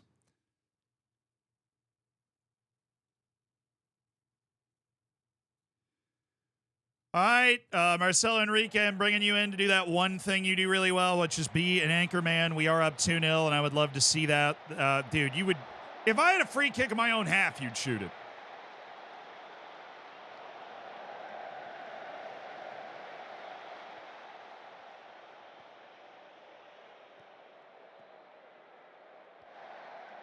That's something I like to get. I get to look forward to. Is I'm 3 days deep in the game. Yeah. What you get to look forward to is you will never know everything about the game. You know, there's always going to be somebody better than you that's come up with a new, better tactic and training and scouting, and you're never going to make every right decision. You just have to make as many right ones as possible to hopefully win anyways, you know? Don't be afraid of trying new things either when you have the opportunity. Oh.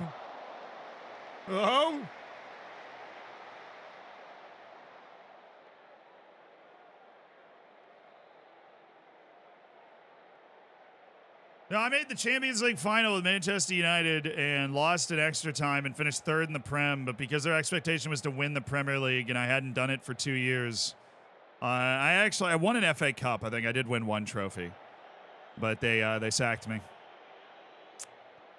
They said, Zealand, screw you, man. This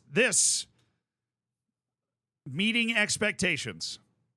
We met the expectations we were supposed to achieve in this game. Took us a little while to get going offensively, but we got there.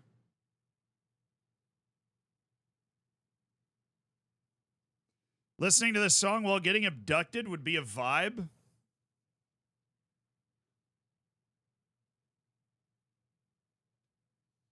All right.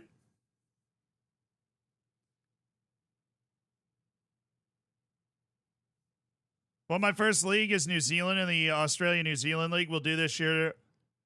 Then apply overseas. Hey, there you go. Yeah, that's fun. You won Wellington Phoenix's first A-League title. That's cool. Barcelona have made a Coyote offer. That's 54 million upfront value. I am going to test their appetite here. Their appetite's pretty strong. Alrighty. Well, I like Coyote, but I'm not a man that's against a good time. Bulletproof. They're going to say no to this. That would be 90 million. Oh, they added it all in the after league appearances, those lemons. Yeah, I don't like that. The total value of that deal, about 75. If everything is met, that's just not doing it for me, you know? It's just now it's like 68. And that's really not doing it for me. Who's around? Manu Kone is about to come out on an end of contract. Well, that dude's pretty good. Okay.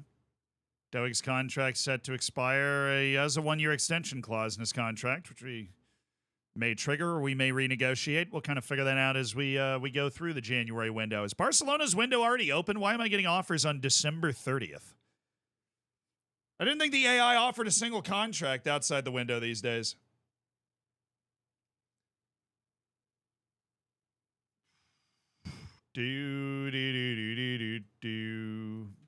Yeah, I mean, Champions League's about to kick off, so we're not going to play this City game. We'll just get up to it, see if any other weird thing happens as we get into January 1st. We will say bye to Hector Gamera, the Youth Academy player, Argentine international, that we sold for, it was like 30 million or whatever, 25 maybe.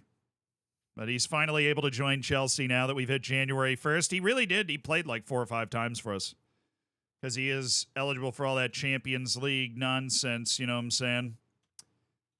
Anthony claims player of the year. Okay. The world is not insane. Gongstead was Danish male talent of the year. Love that direct translation there. And he was in the Danish team of the year. Well, Kasper Gongstead is also Denmark's goalkeeper, so that makes sense. But hey, you know, who am I to judge? Who am I to judge? All right.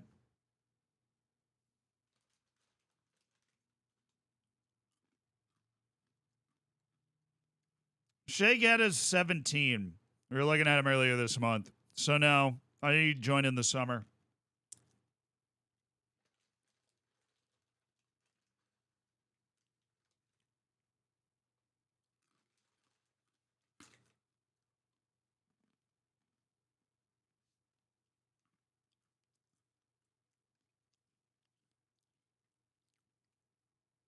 I would get way too attached to my youth players. I mean, so does everybody. You know, you know what I mean? Like, everybody gets really attached. The Gummer is not mine. He was brought in before me as an 18-year-old from the Argentine League and developed into a fine player. He deserves to go somewhere to figure out how good he can be, but I don't think Chelsea's that place. He probably won't be a regular starter there either. I can't imagine. All right. They're discussing apparently massive offers for my boy Bellarmino Seca. Allegedly massive offers. Allegedly. Isn't that guy good? Not good enough for me to want to dive in on that deal, so nope, all good. Bailey's getting better. That's fun. McIntosh is Young Division Player of the Month. I forget that he's young. Pretty sweet. Oh, I didn't win Manager of the Month. Well, I can't help but think I've been FM'd. Ligue 1 Uber Eats Player of the Month. Juan's 4Z, 3 goals and assists in 3 matches for Saint Etienne. It's kind of ridiculous. Yeah, it was the wrong Anthony. No, I know. It was also, just because the other Anthony is on my short list, is also real. But he's in the Brazilian League, and he won Player of the Year in the Brazilian League, and that was the Anthony that won Player of the Year. But the Anthony on Manchester United is a Manchester United legend, so That is still going on and still weird. But that, we got Champions League, so that's the end of the stream. We are going to raid somebody. So if you are just popping open the Champions League, stick around for a hot second at least, and we can go make somebody's day here. But thank you guys so much for hanging out today. I've had a hell of a time. I hope you have too. Thank you for all the subs. Love you guys. Fist bump. Thank you for allowing me to do this as a living. It is the only thing I could ever see myself doing, dude.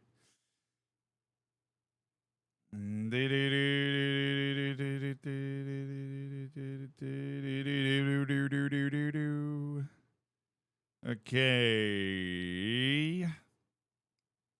Thanks for the vibes, Squadron. Dude, I love using the word squadron. All right, this guy's doing a Build a Nation in Slovakia.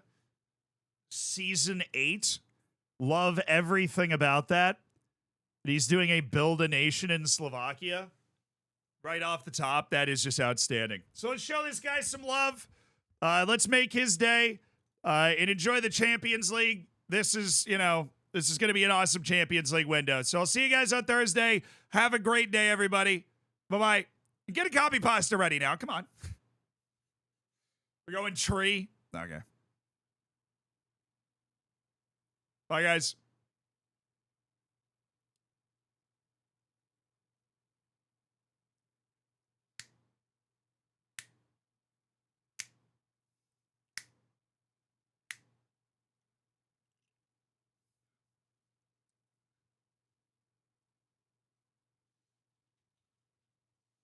All right, word of the day is Aegis. Aegis.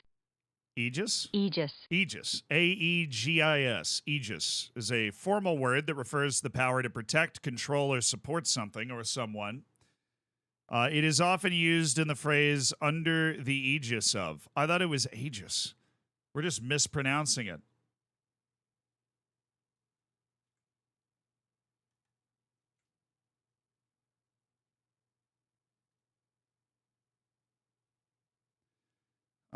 The issue will be decided under the aegis of an international organization. That's wild. That's a chronically mispronounced word. All right, I'll see you guys at the end of another stream for another word of the day.